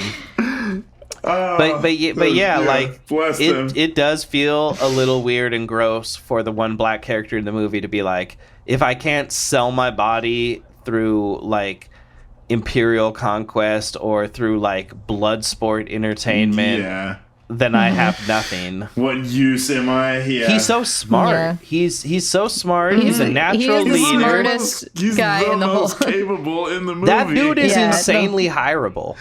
In all honesty, like that dude, he has leadership skills out the ass. Yeah, just like he's all like, you guys need to get your shit together. Like he keeps peeling off from them because he's like, you guys are gonna get me killed. I gotta go. Yeah, he's the guy who comes in for the interview and leaves with the interviewer's job. So like the only reason I can pull out of this text for why he's in such dire straits is that he's a black man. And it's just a weird thing to be in the film, you know. And maybe 20 years ago, we would have felt like, oh, that's cool. He's bringing light to like this kind of thing. But now it just feels like, people of color can be more, you know. Yeah, absolutely. There's a vast variety of different life trajectories that characters can have. But it just seems like they were like, oh, this is the actor we got, let me pencil this part in. Like it just it felt a little that's fucked up. It did feel a little strange because no one else had that like element, and his and Rebecca's backstories also kind of overlap, I felt, in terms of they're both like, oh, a health issue has prevented me from living to the fullest, so now I'm just here because whatever. You know? I mean, again, you can only rearrange 6 stories so many times. Yeah, true. So as they're giving each other their life stories and all that, Dr. Ripper shows up with the exorcist scissors and confronts them, and then Charlie jumps down and attacks them. And they run and duck into safety with the other 3 players. There's just so many like weird little hatches off to the side they find themselves in throughout this movie. Yeah. It's fucking constant. And then Devon gives them another cool guy speech, reveals how much he's studied the show and each killer. Then he's like, oh, this is the room from season 3, episode 7. There's a wall outside that's like inching closer and everything is like on machinery and blah blah blah, and they open the door and Rick sees that the wall is moving closer and they're like, oh shit, and then he leaves Megan with them and decides to go again, but as he's leaving he makes sure to let them know he's sorry. Yeah, and the camera guy stays. Yeah, he leaves so Hideo stays with now the 4, so it's Michael, Megan, Rick, and Brenda. And Michael, instantly I pegged this. He tries to get Megan alone. Immediately, he's like... He literally says, let's split off. He's like, let's split off, you two and me and her. And then they're like, no, let's not do that. That's a really terrible idea. Let's never split up. Absolutely. Yeah, what kind of Scooby Gang bullshit is this? So they move on and they walk into this gallery of like past contestants and victims. The black trash bag gallery. Yeah, which is so funny. Definitely one of the other rooms, and they were like, it's easier to do this than to like actually build walls. Let's just do this. Exactly. Move the mannequins out. Let's hang up trash bags. That's fucking amazing. And I don't think she does. I don't think Megan sees Koichi in here, but I feel like that was like a lost opportunity. I think she does. She does? Yeah. Okay. Yeah, she does. And she starts, crying like she's been doing this whole time. Her 95-minute streak. Brenda's like, did you know him? Yeah, yep, exactly, because she like reacts fucking violently to one of the photos, and she's like, "Did you know him?" I think it's kind of funny how like everyone, aside from Michael, is appalled by the gallery of past victims, and you're just again, you're on slashers right now. Yeah, this is the show. yeah, you would think more of them would be like depraved into liking it. Like it's almost surprising that more of them don't enter to fight the slashers. Yeah. Like Rick makes it seem like he's here to fight the slashers when the movie starts, So it's funny that even like the tough guys in this are like, oh, killing is so bad and I want to run away, and it's like, well then why'd you even come, dude? This just well, then what the fuck are we personally doing? I don't want to die, so I wouldn't go. I guess that's sort of like Rick's confession is Like, he seemed like he was all tough, but then actually what happened was he did it on a dare. Yeah. Everyone says I'm Iron Rick, the toughest guy in Detroit, but I was scared. I didn't think I would go through it. Like, he has such a, it's like, it's not even it's like the mixture of the like cheap, shitty, like cartoon accent and then also the tone of voice. Like, it just tickles me to my core. So good, dude. And then Michael's like a huge dick to him. Such an asshole. He literally laughs in his face. Yeah, he's like, "Oh, you're a coward. That's amazing." And he's just smiling the whole time.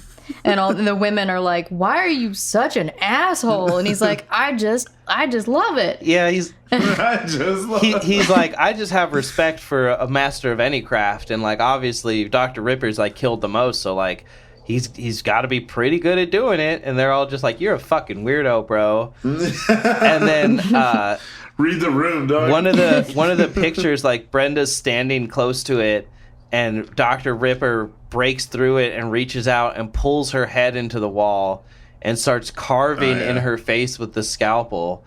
And yeah, but not before ripping her fucking bra off. That's right. Yeah. He rips the bra off too. He's a one-note pony.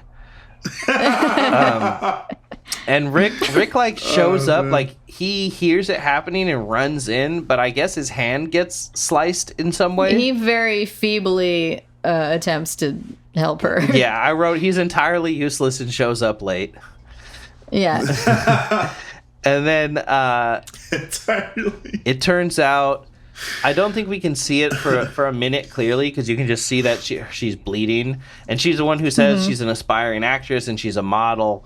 So definitely the doctor just being like, "I'm gonna ruin your life whether you make it out of here or not." You know, I'm just And he carves DR into her face for Dr. Ripper. Oh, is that what he did? Yeah, he signed her face. That's what he meant by that. Yeah, he mentions exactly. And so Rick and Michael start fighting over using Michael's shirt to bandage Brenda's face and Rick's hand. His extra dumpy, bunchy shirt. Yeah, and he's like, "Fuck yourself. Use your shirt. What do I care?"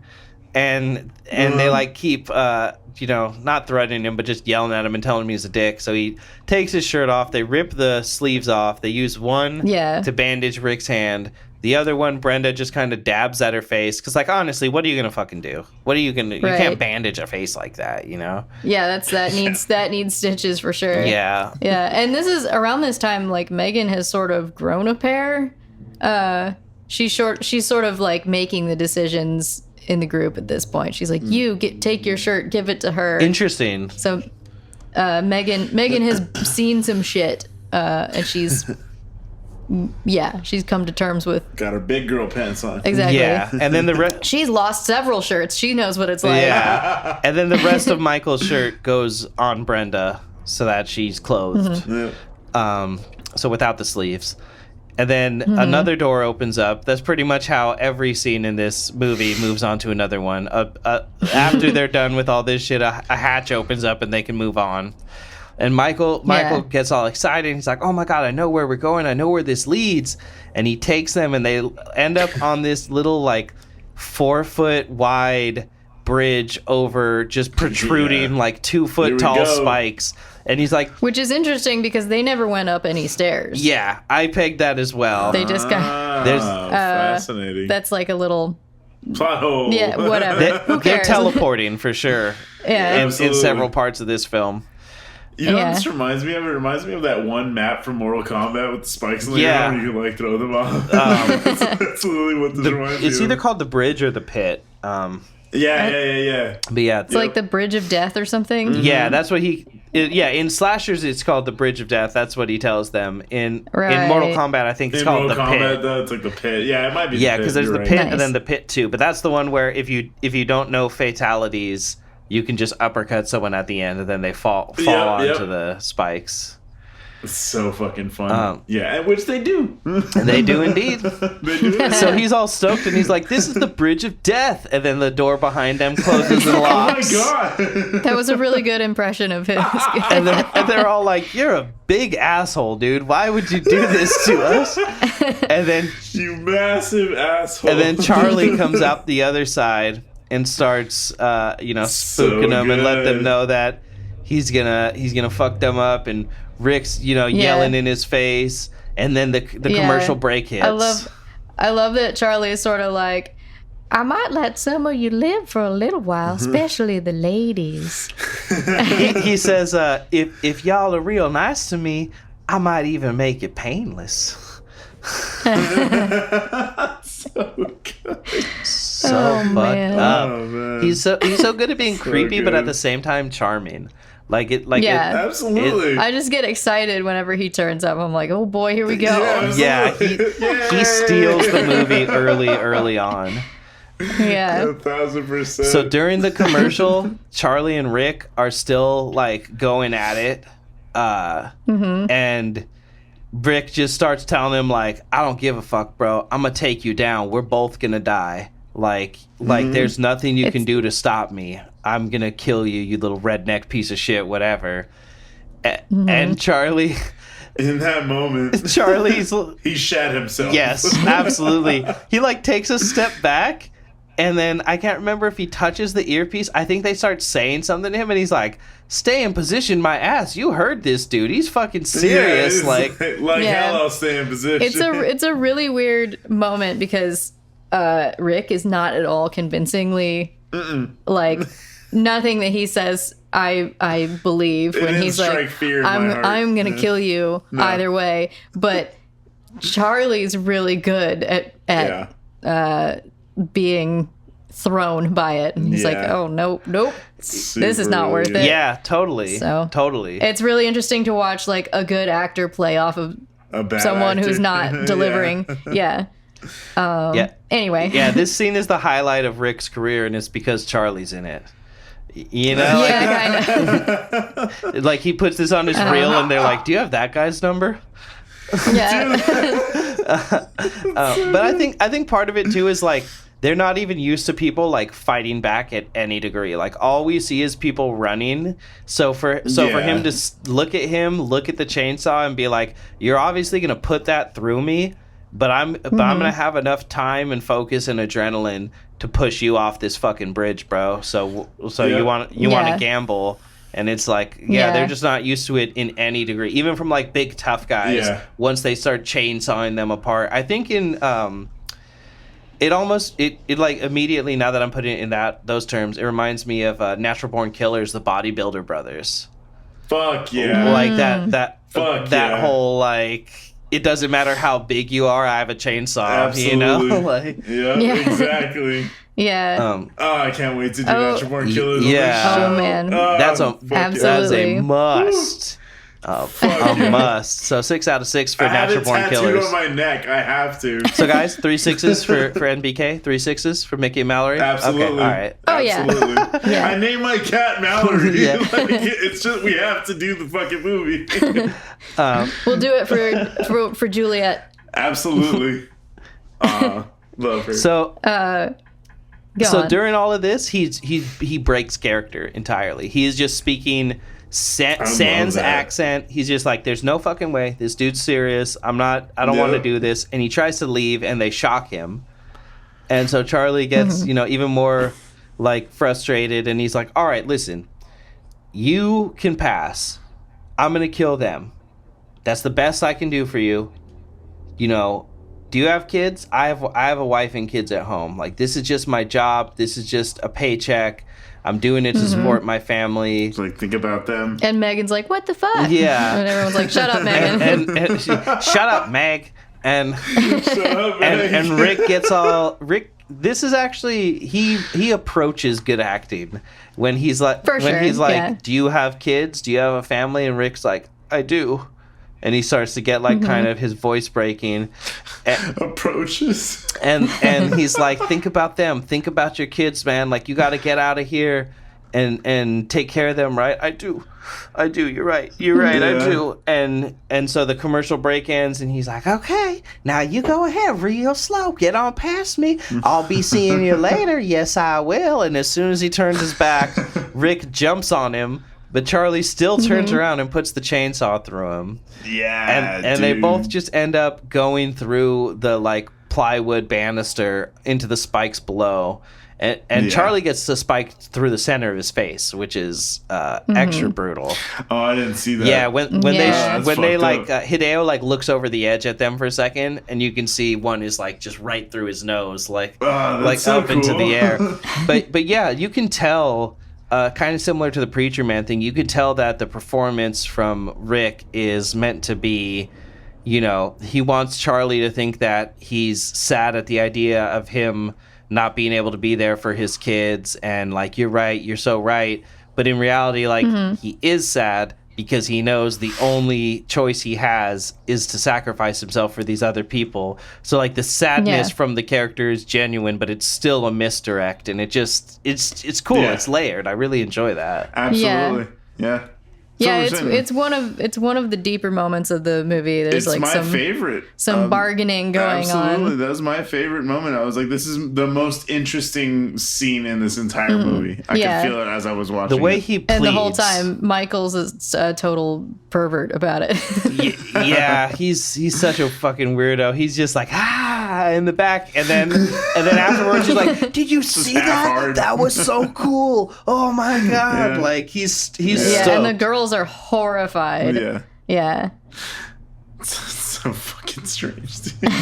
So, I wrote, the remaining members of the Scooby Gang enter a house of mirrors. Oh yeah, classic funhouse mirror area is always great. Yeah, it's a hit for a reason. It's a trope for a reason. Yeah, and like Megan and Brenda are like they just pretty much met up with Michael not too long ago, and they're already just so fucking sick of him. They hate him so much. And he's just enjoying the fun house. He's like, "Ooh, look, my legs are short. My torso's long. It's crazy." And he shits on Megan for like all of her political grandstanding, and I think he essentially like calls her a hypocrite, or like calls her a little girl and just tells her like, "You're stupid. This whole thing was stupid. You're dumb. When you die, it will be deserved." And then as they're arguing, Brenda sees her face in the mirror and cries because she realizes how bad it is. Like, you don't ever know. Like, you can feel it, but you don't. For me, like, it feels like if I have like a wound like that, like on my face, it feels bigger because I'm like worried about it. But then once I look at the mirror, I'm like, okay, all right, I was like really tripping, but it's not that bad. And it's like the opposite effect for her, where like she's trying not to think about it, because it's like her biggest asset as an actor and a model, you know, aspiring. Yeah. So now she's like forced to actually see it and reckon with it.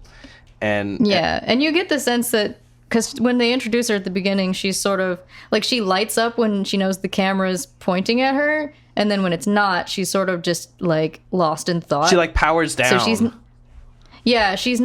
not like, she doesn't have that star power that you would expect from a model or actress. She is sans charisma. Yeah, you get the sense that her friends have encouraged her to do this thing. Wow. So I don't think she even wanted to be here. Wow. Yeah, it makes it feels like someone put the idea in her head, like, oh, if you want to get really got a lot of attention, you should go on this show. Just propel your career. Yeah. It's interesting because she's the only one who doesn't really go into her backstory, and I always took it as because she just wants to be famous, so it's not that much to get into. Like, it's the easiest base level. That's almost what you would like assume of people. But I think you're right, and I think leaving it unsaid almost makes it more interesting, because you're right. Like, now in this moment, all these consequences catch up to her, and similar to Rick being like, fuck all my drinking buddies that like hyped me up, you know. Yeah, that was fucking funny. I thought their motivations aren't the strongest, I will say that. You know, but they are working with what they've got, and they're doing it well. I will give everyone props for doing it. They made a thing. Everyone was given their scenery, and they chewed it up. Chewed it right up. Happy cheese comes from happy cows. So Megan tries to console her. Michael finds the way to the next area, and Megan like gets distracted going over to where Michael is. Brenda's still looking in the mirror. She lags behind, and then she gets fully Exorcist 3'd by the doctor. Yeah, straight up. Like from behind, one stroke, we see the head pop off of her and everything. Yeah, fantastic. Like all the whipping, whip pan to Megan and Michael watching, and then back to her, and it's another stage of the progress of her. Coming Again, really like with the one cam, no like cross coverage, no like shifting of POV. Yeah, using what you have and that tool set to. Oh, it's her. Oh, it's them. Oh, it's her with some makeup on her neck. Oh, it's them. Now it's fully a doll with its head popping off the moment you turn around, so you can't really see it's a doll. Yeah. And then the doctor's holding her head up and he's like licking it. Yeah. That was great. I loved that. Yeah. And they just fucking full on book it down the hallway. Like, nope, none of that. I think Michael kind of pulls Megan down the hallway because she's all horrified, and that's like the and he's like he's really excited because he like really admires the doctor, but also he's like, well, it's not time to die quite yet. Yeah. And so they find themselves in a room with like some really legendary faux like 70s porn music playing. That's definitely next. And this is where a lot of them would be at home, I think. Yeah. Next to Chainsaw Charlie, this is probably like the best song on the soundtrack, just because it really, they like, whoever did the soundtrack really knows how to like nail the vibe of what they're aiming for, and that's that's for sure a skill as like a producer or composer. Absolutely. Is the bed round or it's heart shaped? It's a big like it's like a big satin heart. Like I don't know if there's even blankets on there or if it's just sheets. Like it's obviously it's like two pillows or something. Yeah. And he walks in and he's like, it's the love room, and he throws down the weapons that they've been carrying and jumps on the bed. And she's like, what the fuck are you talking about? And he's like, don't you know anything? Like, it's the love room. And he's like, oh wait, you don't know anything. He just keeps saying it. Yeah. Kind of how this. What are you waiting for? Kind of how this movie does exposition. Yeah, exactly. He's like, oh, you don't watch the show. That's right. So if we fuck in here, they'll leave us alone. Like there's, and again, they're trying to be metatextual and be like, yeah, these are things that happen in horror movies. And they did allude to it, like in the like splash credits for the show, and they're like, this is what the show is. There was a shot of like two people on that bed and someone was taking their shirt off. Oh yeah. Yeah, so it's like if you're desperate enough at this point to do this, to keep yourself alive for 10 more minutes or to try and run out the clock a little bit, you have the option to do this. And she's just entirely repulsed, and he just immediately jumps from 0 to sexual assaulter. And he's just like holding her down, and Jesus. It's always weird to me because in a lot of movies, people seem to get penetrated through the clothes. So like there was a moment where he's like on top of her and he does like this thrust where I was like, is he supposed to? Is he? Yeah, I was like, it was. It's exactly. I was like, they're both. It was a little. Fuck. Exactly. Yeah, it was a little unclear what exactly was happening or how far they were indicating that it was going. Yeah. I don't know. I just thought maybe he was like handling her in some kind of very aggressive way. Yeah, that's kind of what I think too. But then there's like there's like two weird thrusts that he does where her reaction almost feels like that's what they're meant to be selling. But it's like you're both still fully in jeans right now, you know? Like, and as we're all getting uncomfortable as fuck. Just jumps from 0 to sexual assault is just so stupid. Again, I'll probably say this like every time. This is Oh man. like you're watching people get sawed in half and stuff, but this is where the fear becomes real. It just is so much more dire. This is a real And thing. real, yeah. Totally. Yeah. Getting chainsawed in half, you don't really have to fucking worry about on a day to day. Yes, it's not high on my list of fears. For half the no. population, you genuinely have to worry that even someone who's Yep. been nice to you your whole fucking life can turn into Michael at any time, you know? So Yeah. like Yep. yeah, that's it's so much ickier and so much more Yeah. in your face and real, for sure. Yeah. And I'm sorry. Well, I was just gonna say it, and then Devon is like, "Oh, I'm sorry." Interrupt you. Yeah. She fucking gets him with a good slash in the face right as Devon shows up too. Like Yeah, she does defend herself. yeah, yes. she like scratches him with her nails, and then he's like, "You little bitch!" Good girl. And then just immediately Yeah. Devon's like, "Oh, I'm sorry. Is that a dick I gotta lumberjack off?" Oh man, And we're going to Canadian hell. that's right. And it's pretty nice this time of year, from what I hear. We have a good time here. We have fun. Sorry, guys. And Devon has Charlie's chainsaw. Yeah, And he uses it. because he knows what's going on. Yeah, and he uses it to threaten Michael, and Michael finally leaves. And then Devon is like, "Oh, good, because this thing doesn't have any gas," and just leaves it. And as they're going through the next like hallway, Devon throws down for chocolate chip cookies in a real big way. He's like, "What's your reason for living?" And she's like, Yeah, they go off, dude, for like 10 minutes. They just start talking about cookies. It goes way too far. It's way The too morale far. boost worked a little too well. "Yeah, she They're like, man, I love cookies. Well, I love cereal. yeah, that's what." Just rolling the eyes. The message in the group chat from Evelyn, "Well, my life is clearly off the rails. I just finished Slashers at 5 a.m. Guess I'm going to eat some cereal." I'm gonna have a cereal. She Yeah, she name drops though some brands. she does. Yeah, exactly. And she said Country Crisp, and Amanda was like, "I've never heard of that." And I was like, Is that I Canadian? was like 100% a Canadian brand. I looked it up. It actually looks hella good. It's like this granola cereal. Oh damn! It actually looks pretty damn good. We're gonna have to get some of that. so good. We'll have to get that for our very special episode. We'll all eat some Yes. Country Crisp. That's amazing. So we hear Michael being murdered off screen.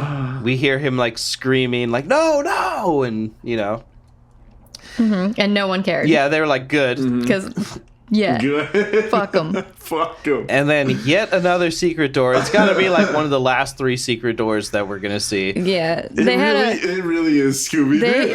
they got totally carried away talking about cookies and cereal, and then you're like, this is just this. like, hold up. Yeah. Lost my focus. Yeah, for a minute. yeah. Wait a second, we're too happy right now. Yeah, exactly. They could have fucking killed me right now. So- I mean, I gotta level, like when I'm lost in a cereal haze, I'm really easy to kill as well. If I had Guards lowered. if I had a decoder ring for every time that happened to me. oh my god. This is so good. Fucking crying, bro. Wipe your eyes, my child. Wipe your eyes.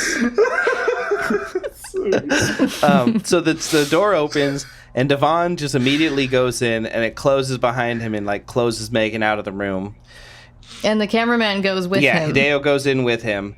And thank you for noting that, because that is really important in this film. And He like scooted through the door. He's like, I'm coming with yeah, you. Whoa, he's whoa. almost definitely getting directions whenever he does something Yeah. like that. Yeah, Where of they're- course. Yeah, he's like, that's where the action is. That's where I need to Yeah. So Well, it's even explicitly said that he's being in a minute that he's being fed directions. Essentially. yeah. go. Yeah. So he walks in, they walk in, and we see Michael's corpse laying on the ground. And then this like dungeon like bar grate doorway, you know, like Yeah. a portcullis, fucking opens up, and That thing stressed me out, by the Yeah. way. Like, every time they would have some actors walk through, and then they would just drop it, and it, like, I'm pretty sure it is made of metal and has spikes on the bottom. And I'm like, are you guys... Can the guy who's dropping it see where everyone is? is someone spotting? How up to code are we? Can we get like a complicated system of flags so that this guy always knows when to do it? Yeah, that thing just stressed me out because it seemed like it was actually heavy. Yeah, And pointy at the bottom, so like totally. Yeah. So it lifts up. Dr. Ripper walks in, and it drops back down, and these two just get into it and start fighting. And Devon is doing pretty damn well, and Dr. Ripper knows that he's got to go back to his dirty little tricks. So he pulls on his night vision goggles and turns the lights off, and we see Devon like looking around the room, like trying to get his bearings. And he's like, I think he takes a couple swings and doesn't like find anything, and then he just like centers himself and closes his eyes and starts to like steady his breathing.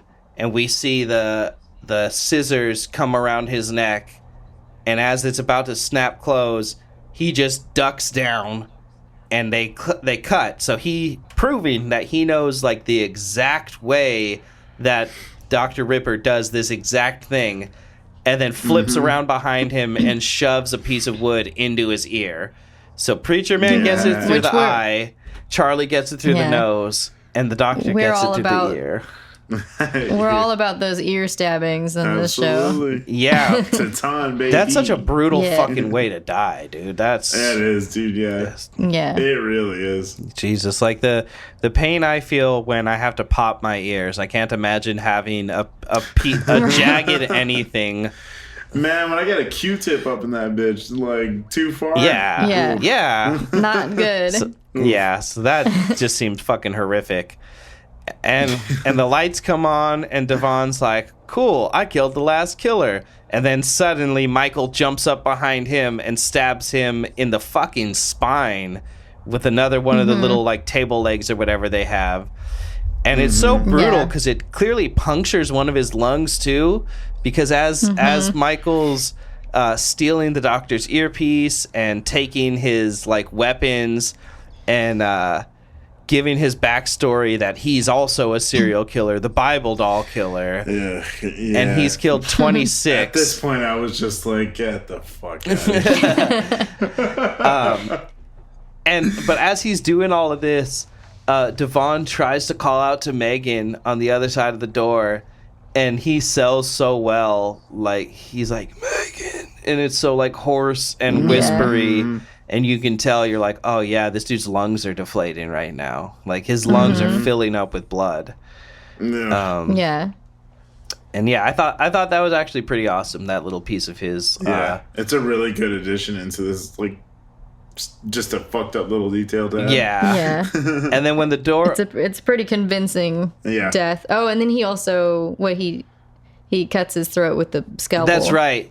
He holds his head back and cuts his throat. Yeah. And Devon's just like entirely powerless because, like, if you just got it through the spine, like, you're probably paralyzed or at least extremely fucking weakened. Like, you're not walking out of there. Nope. Yeah. So the door opens up again, and Michael comes up, and he's like, "Oh man, it was crazy. The doctor thought he killed me, but he just barely left me alive. And, Devon fought him, and he killed Devon, and then he was distracted, so I popped up, and I killed the doctor. Like, I couldn't have done it without Devon." And he tries to get close to Megan. And earlier, after the love room, Devon was like, no matter what happens to me, don't fucking let that guy get anywhere close to you again. And she's like, yeah, you're talking like you're the one who just had an attempted rape happen. Like, no, I know. like, yeah, I'm well aware, man. Wouldn't plan on it. And during his whole villain speech too, he also reveals like that he wanted to go out in his prime. So he was like, why not just go on this show? And if I win, I win. And if I die, like, what a way to go out. but because nothing that happens on this show is admissible in court, what I just said won't count. They'll never be able to like prove I did this, even though I confessed. Which again is not how the law works, you know. So, Yeah. And he says too, when it comes to like the fake blood all over him, he motions to like Brenda's head. When Devon walked in, he saw Brenda's head on a table, and he's like, "You'd be surprised how much blood you could squeeze out of one woman's head." So like that's how he covered himself to pretend, which is just a whole other level. He turns her head into a keychain. Yeah. He like attaches it to his belt loop. He's like, I'm bringing this because I like it. Yeah, pretty much verbatim. and he has the doctor's earpiece in, and as he's like going on and on about all this stuff after she leaves, he gets interrupted, and it's the producers telling him where she is. So then him and Hideo go over to where Megan is, and as he confronts her, the final commercial break hits, and they even say like the pulse pounding conclusion when we come back, and they're both just standing there, you know, so that all they can do is talk. And he goes into his MO as the Bible doll killer. He says he would use phone dating services, go on a couple dates with a woman, just enough to, like, at the end of the night, take her home so he knows where she lives, and then he would come back at least a year later and kill them. And he said that he would always take his time so that he would be able to see the look on their face as they realize that they know him. Which is really, really fucking dark. That's pretty dark. Yeah, that's a pretty dark fucking detail. I think that was one of the details that I was like, oh, okay. I at least appreciate that level of depravity that they went into this, rather than it being like, oh, I'm just crazy for, you know, like, sake of looking crazy and everything. It's like, no, this guy's fucked up. Yeah. Like actively fucked up. Yeah, very much so. And then I wrote in here, he cites a legal loophole in the clauses of the contract and claims it makes him immune from the crimes he's admitted to. And then Megan reveals she's actually Phoenix Wright and hits him with an objection.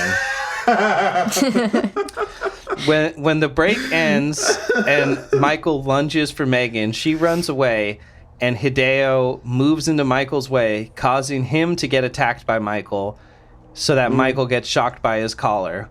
Michael immediately starts like basically throwing a tantrum and just being like, why would you do that? This could have been the greatest show ever. I could have been so much. I could have been like the new star of this franchise and all this stuff. And then he goes, oh, I get it now. You Japs sure love your harakiri, which is also pretty goddamn racist. Again. Yeah, and it's a callback to Hideo being urged to avoid harakiri in the last 10 minutes by all means necessary. Right. And then Hideo not only caused it, but obviously lets him kill himself. It's not like he can really interfere. Hideo has a lot to do. Yeah. He's a busy man. He really fucking does. He's like, as much as their cardio and their, endurance comes into play, this man's got like 60 pounds of camera gear on him.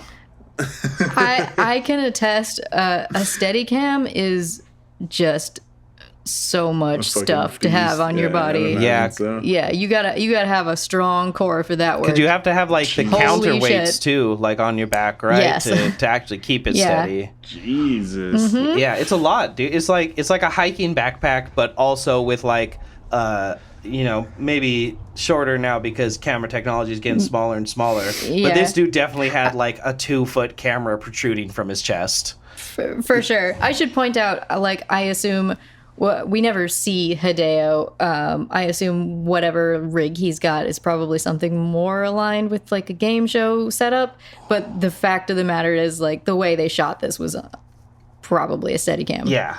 So Yeah. I don't know. Absolutely. So, because of Hideo's actions, Megan wins the game. And on the elevator ride up, they're talking about it, and Hideo tells her, like, oh, they've thrown to the studio. They're just waiting for you to get up there. So, like, they're not on us right now. And she's like, well, why would you do that? And he's like, well, earlier you, like, called into question my morals because I'm a part of this and all this stuff, and people can sign up here to die and make their own choices, but I'm not going to just stand here and let someone like him get back to the outside world and keep doing what he's doing. And it's pretty Yeah, because there isn't a choice there. Yeah. Yeah. It's pretty hypocritical and weird, honestly. Yeah. And he says, he's like, hey, now you have $18 million and I don't have a job anymore. And Michael was saying that he would buy the tape before he killed himself. He was like, give me the tape. And he's like, no, this is live. Like, I can't do anything for you. And so he kills himself. And when they get up, and Hideo also reveals a third legal twist, which is that Megan was just bluffing, because she says says she's a law student. That's how she knows that it's like bullshit. But then he's like, that was a great bluff. Like, you should really play poker. And she was like, I wasn't bluffing. I made myself believe it. And I'm like, yeah, that's just the fundamentals of like being a good liar. Like, that's what a bluff is. Yeah. That's what a bluff. But like, you're describing a bluff. yeah. But obviously, you know, we don't ride with her for her intellectual contributions. So now she gets up on top to the studio, and she's celebrated as the winner of $18 million.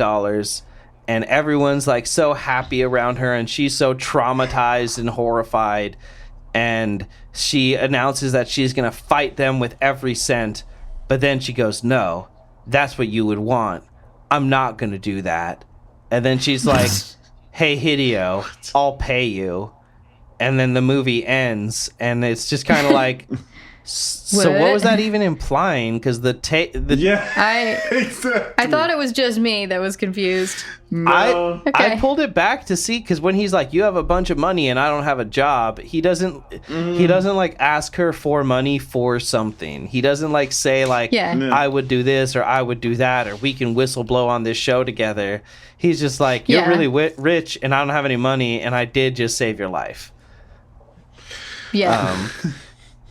I mean, simple. Yeah.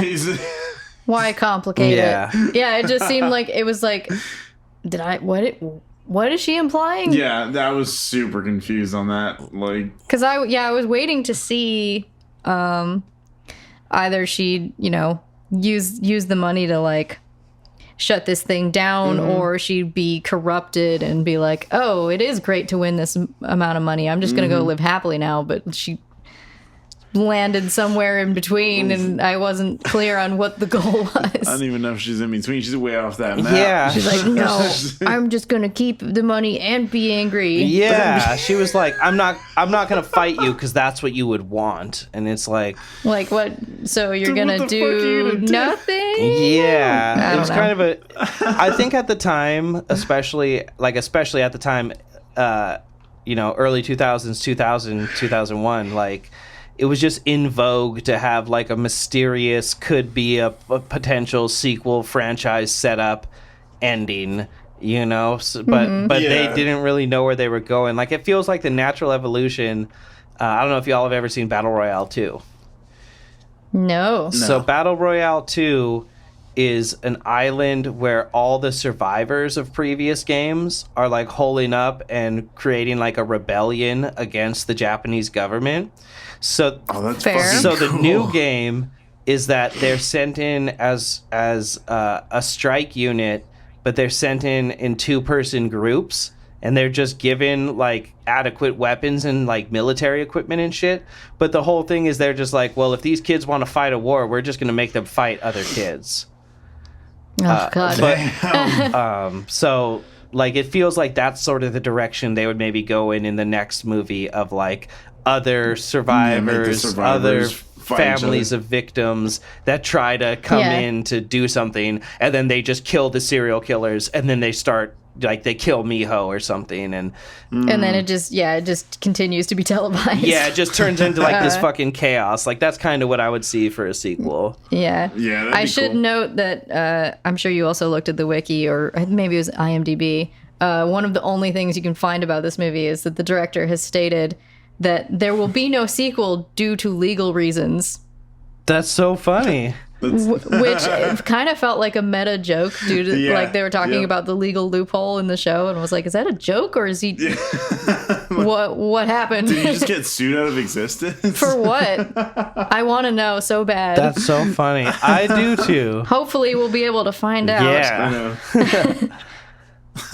Oh man, yeah, but this was, I mean, this will talk about a fucking fun ride. Oh, it's so fun. It's fun. I'm glad you guys enjoyed it. No, honestly, it's just one of those so bad it's good.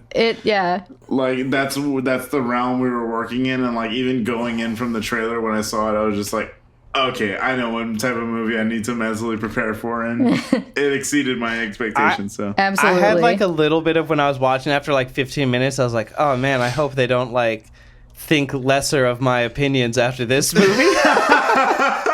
I'm not gonna lie, it was a little painful to start with. I was like, I don't know if I can. Yeah, no. But it's mostly Megan for me. That's the thing. Like literally everyone else was like, fine, I could sit through it, but it was just her. It feels like a weird thing to say as a guy, but I just have to say, they did not cast her for her acting chops. They cast her for the shirtless moments.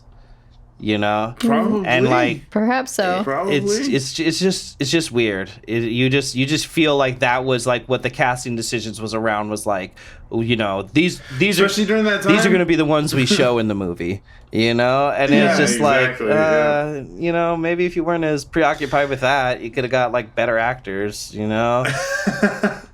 Maybe so. It's just one of those things where it was like the delivery really could have been worked on even slightly. I don't know, man. the dialogue, there wasn't time, dude. Wasn't time. I don't know. I mean, the dialogue is definitely the thing that kept this movie from being great for me. It was very expositionist. Yeah, for a lot of it. Like we didn't even explain anything. We saw like the director's cut of this apparently, because this is like we saw a 2-hour cut, and when you Google it, it's like an hour 39. That's so funny. I don't even know what parts were added and what parts I didn't.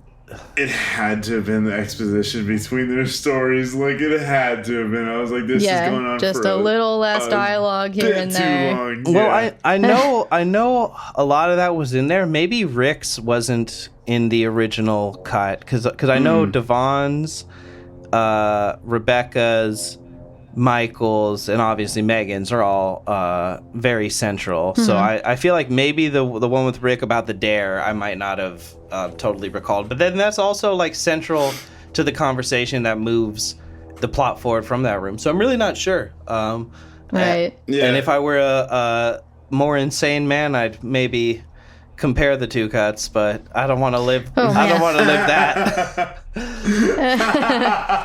You can only do so much. Have them on side by side, press play at the same time. I love where this movie exists. That it's like it's a somewhat of a cult classic. It's a 4.2 out of 10 on Rotten Tomatoes. It's this Bloody Disgusting gave it a 1 out of 5.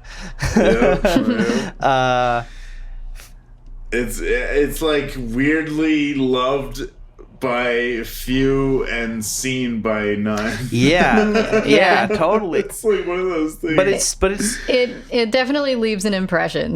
That's a fact. Absolutely.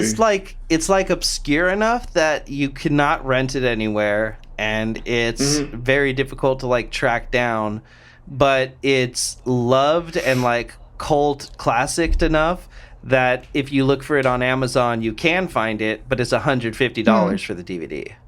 So it inhabits a very interesting space where it's like there was this one movie, I believe it's Japanese, it might be Korean, but I'm pretty sure it's Japanese. This movie called Stacy, like Rise of the Killer Teenage Schoolgirls, and it's just about all the zombies. That's the title right there. Yeah, all the zombies are schoolgirls. And there's awesome. Like the Romero zombie removal unit, and they all have chainsaws, and you have to you have to cut them into like 137 pieces exactly to kill them and shit. Oh man, fucking hilarious. But it's a terrible movie. But I'm glad that I bought the DVD for like $30 and watched it one time so I could see it. And now slashers is like that. but adjusted for inflation, because $30 when I was a kid. Back in my You could day, get a Game Boy Color game. Yeah. Yep. No, I mean, well, with that said, should we move on to the rating? Yeah, I'm down to rate it up. What are you feeling about this one, Evelyn? me? Oh man, I'm hovering between like a 2 and a 3 out of 6. Maybe I'll give it a 3, like just in terms of sheer fun, because I think this film fully knows what it is and isn't. It's like unabashed about that. It's not trying to be anything. It's not. Yeah, and just like this, the concept is good. The sets are so fun to roam around in. Just like the nature of like, oh, they just slapped this shit together. Yeah. Yep. And the slashers are so good. Dude, they're good. They're fucking fantastic. I love those characters. Yeah, absolutely. So yeah, I'm just kind of blown away by those performances. Yeah, I don't know. And the music is pretty damn good. Yeah. Hey, for one actor in 2 roles to get a 3 out of 6 for this movie on his own shoulders. Right? Yeah, absolutely. Yeah, like, for Chainsaw Charlie and Preacher Man alone, like yes, 3 out of 6. Yeah, I think that's probably what I would go with, just because it's like, again, that was the saving grace for this movie. It really was the actual slashers themselves. Like, Jesus Christ, I could have watched an entire fucking short film of just their backstories, like each one, you know what I mean? Yeah. Like, that's fascinating to me. It's super intriguing. Yeah. Because you get this, like, opening fucking, like, silo fucking harem of missiles that just fucking every single possible killer that's been on this show, and you're just like, what is going on? Yeah. Where does that footage exist? Like, I would love to see this brought back to life as like a limited like streaming show, and just have the show be 5 or 6 episodes of this show with like some narrative in the background leading up to like the final episode, where, you know, like maybe someone from like the first episode, you know, like there's a Koichi in that episode, and then in the last one there's a Megan, so it like comes full circle. Yeah. But then you get all this time to live in the show, and like I feel like this almost, like I feel like Cabin in the Woods has a little bit of this DNA in it. Little bit of that like pulling behind the curtain. Self-awareness. Yeah, the self-awareness and like the meta jokes. You know, playing on those tropes, but not exactly having them the same, you know, way or the same execution. But yeah, it's definitely played I think, I don't know who's seen this and who hasn't, but I feel like it's played a role in the evolution of this particular like genre. Yeah. It has to have. Yeah, I mean, just Charlie alone, man. Like, that performance is so good. I would fucking kill for a Chainsaw Charlie backstory movie. Right? About this, like, down-home country boy who, like, is trying to provide for his family and ends up getting this crazy-ass job offer in Japan. Dude, that'd be fucking that's what I'm saying. But like, that alone merits that alone, like you said, carried the movie. Unfortunately, that was the best part about this movie. The kills were solid. I will give that the kills. The gore is good. The gore is really well done. I should mention that as well. Like the set pieces, the makeup and the costumes, prosthetics, dude, they're fucking solid. That's what I'm saying. Like, so all of that amounts to a 3 because it's just the rest of the movie just did not hold up as well. It just wasn't there. It doesn't fail as a film, but it's one of those one and dones. Like I said about Stacy, it's fascinating. I would absolutely recommend anyone who like enjoys this genre and this space, or like if you like trauma movies, this is gonna be a 6 out of 6 for you. This is an easy trauma. like if you fuck with Toxic Avenger or like James Gunn's old work, you would love this. This is like fucking Romeo and Juliet. This is one of the greatest crimes of history, is that Maurice Devereaux did not get a job with Trauma. That's true. He would have been fucking, he would have made right some awesome shit. Absolutely. But I will say, 4 out of 6 is like the most generous I can be.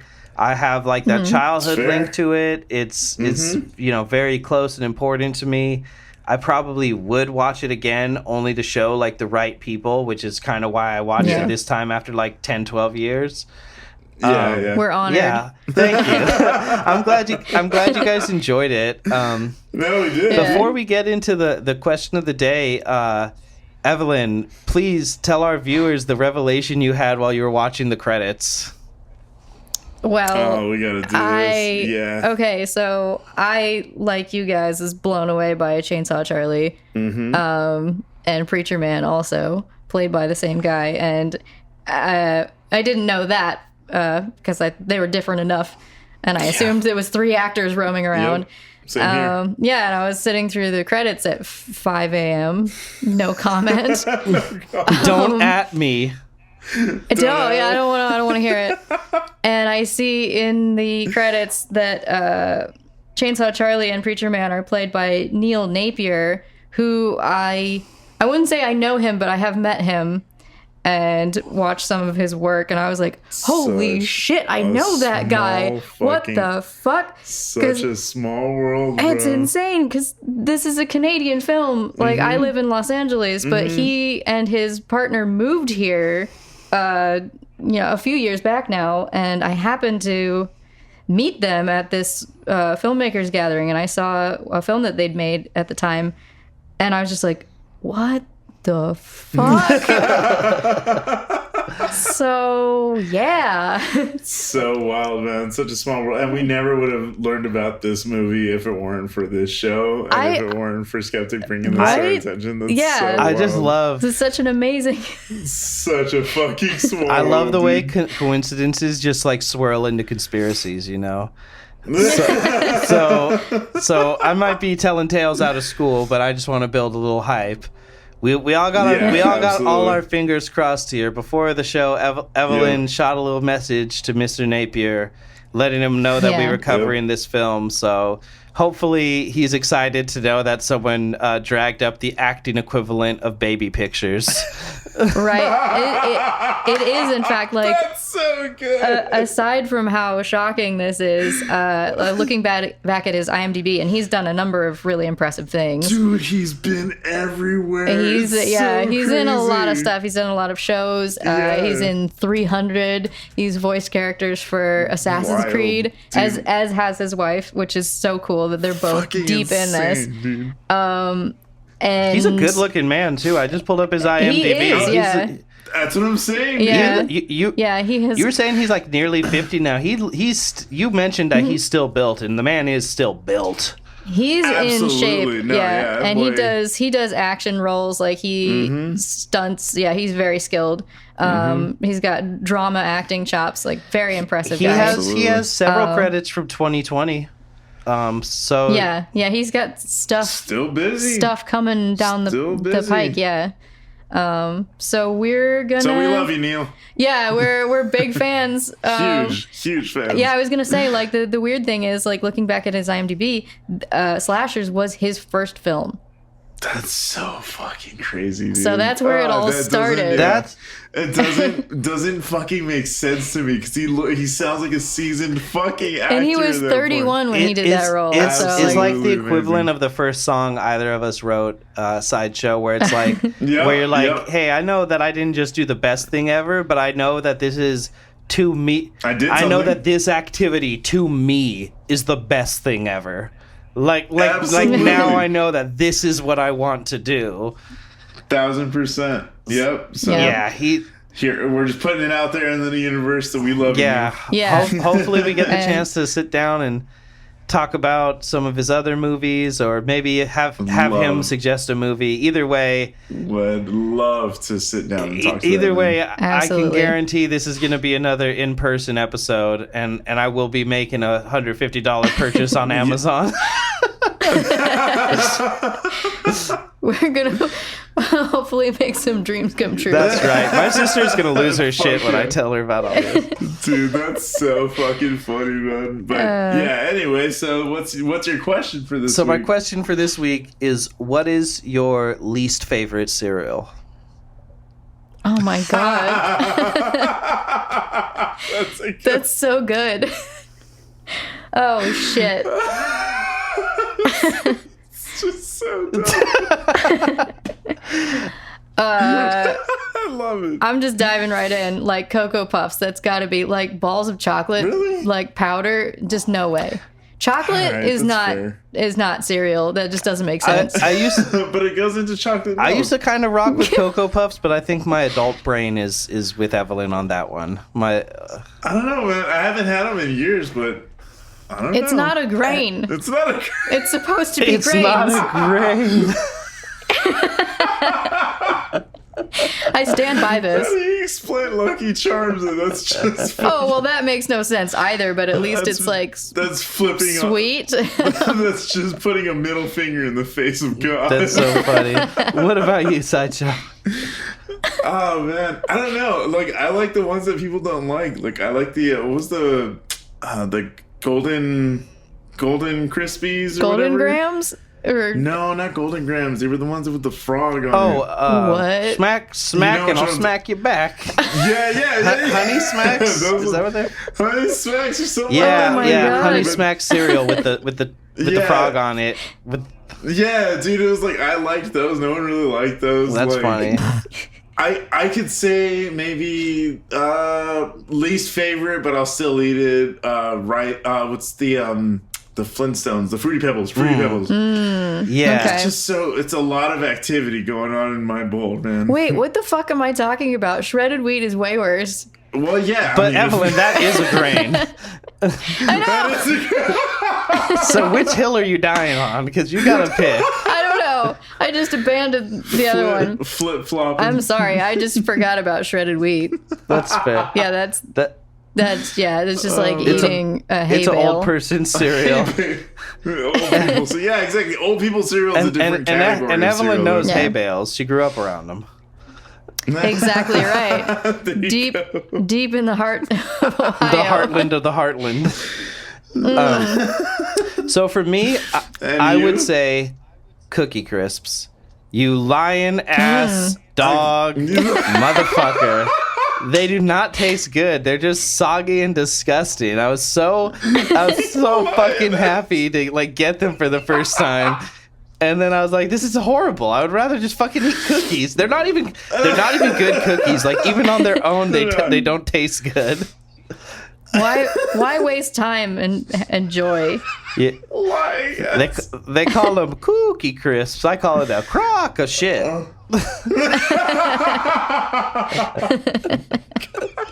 Damn it. So Oh god. So I feel like this was a God. pretty joyous episode. We didn't there was This is a there were really some good gross one. things in this one, but we didn't have to get into it as far as some Yeah. other films. So this was kind of like a palate Yeah. cleansing week. Yeah. It was, and next week it's not going to be. We're going right into it. Next time you hear from us, we will be coming back at you with Papa Cronenberg, baby. Ooh, yeah. We're doing Crimes of the Future. It's strange. We're starting with his very most recent one. We've never done a Cronenberg on this podcast yet. Yeah. So starting with his most recent one is probably like I don't know, Cardinal Sin. His By a lot of- his freshest cut. Yeah, dude, like I don't know. For me, this was a movie that I saw in theaters that had a massive impact on me, and I mean, I'll say it right now, it was funny enough, the reason why I tattooed scars across my face. Hell yeah. It's a movie that celebrates body modification, and it's like I've never seen it kind of put in this perspective where it was like this is something to be held in this high regard. Right. You know, it's beautiful. It's a beautiful fucking movie. A lot of points. It is harrowing. It's fucking, it's not an easy watch sometimes. It's about surgery. So Cronenberg has never been an easy one. Yeah, Absolutely he's not. gonna make you squirm and he's gonna make you uncomfortable in your skin, and by God, we love him for it. absolutely, it's my fucking favorite. I'm excited for that. When Yep. eventually when I do a Cronenberg pick, it'll be Videodrome. That Oh, I can't Hell wait yeah. for Videodrome. I still haven't. I don't think I've seen. Yeah, I've seen obviously the main big set piece, but I've never seen the actual movie. one of my favorite James Wood on Family Guy jokes is when he makes Peter watch Videodrome with him, and then Peter's like, but it's just your naked ass on the screen, and he's like, yeah, don't worry, I'll rewind when the scene is over, or something like that. And it just hella made me remember there is a scene with his naked ass. Yep, absolutely. Yeah. And we'll get to it one day. But yeah, we will definitely be back with plenty more fun for you guys. Be sure to rate and review wherever you're listening to this right now. The reviews help us so much, and we'd love to see them. Yep. If you guys want to go ahead and follow us on Facebook, you can do that at The Devil's Work Podcast, and on Instagram at The Devil's Work Pod. And we have a Gmail set up for you to email us and let us know, any reviews that you have of your own movies that we've watched, recommendations you want to hear, anything. Love letters. Love letters. Yeah. Hate mail. Yeah. Anything Somewhere in between. If you're misguided confused. political essays. Yeah. If you're confused, afraid, or aroused, let us know. Please. I'm confusingly aroused. We don't yuck yums here. We don't yuck yums. Yeah. All yums are welcome. And we want to thank you guys for sticking around for this one. We will be back next week. But for right now, y'all go ahead and enjoy yourselves this new year. Go get freaky. Go get freaky. This will be the second pod of the new year, so started off on a good foot. We are absolutely excited to see what 2023 is going to bring for us. Yeah. Hopefully big and better things for this show. But that can only happen if you guys keep listening and spreading the good work. So do that. And we will see you guys next time. All right. Yeah. Deuces.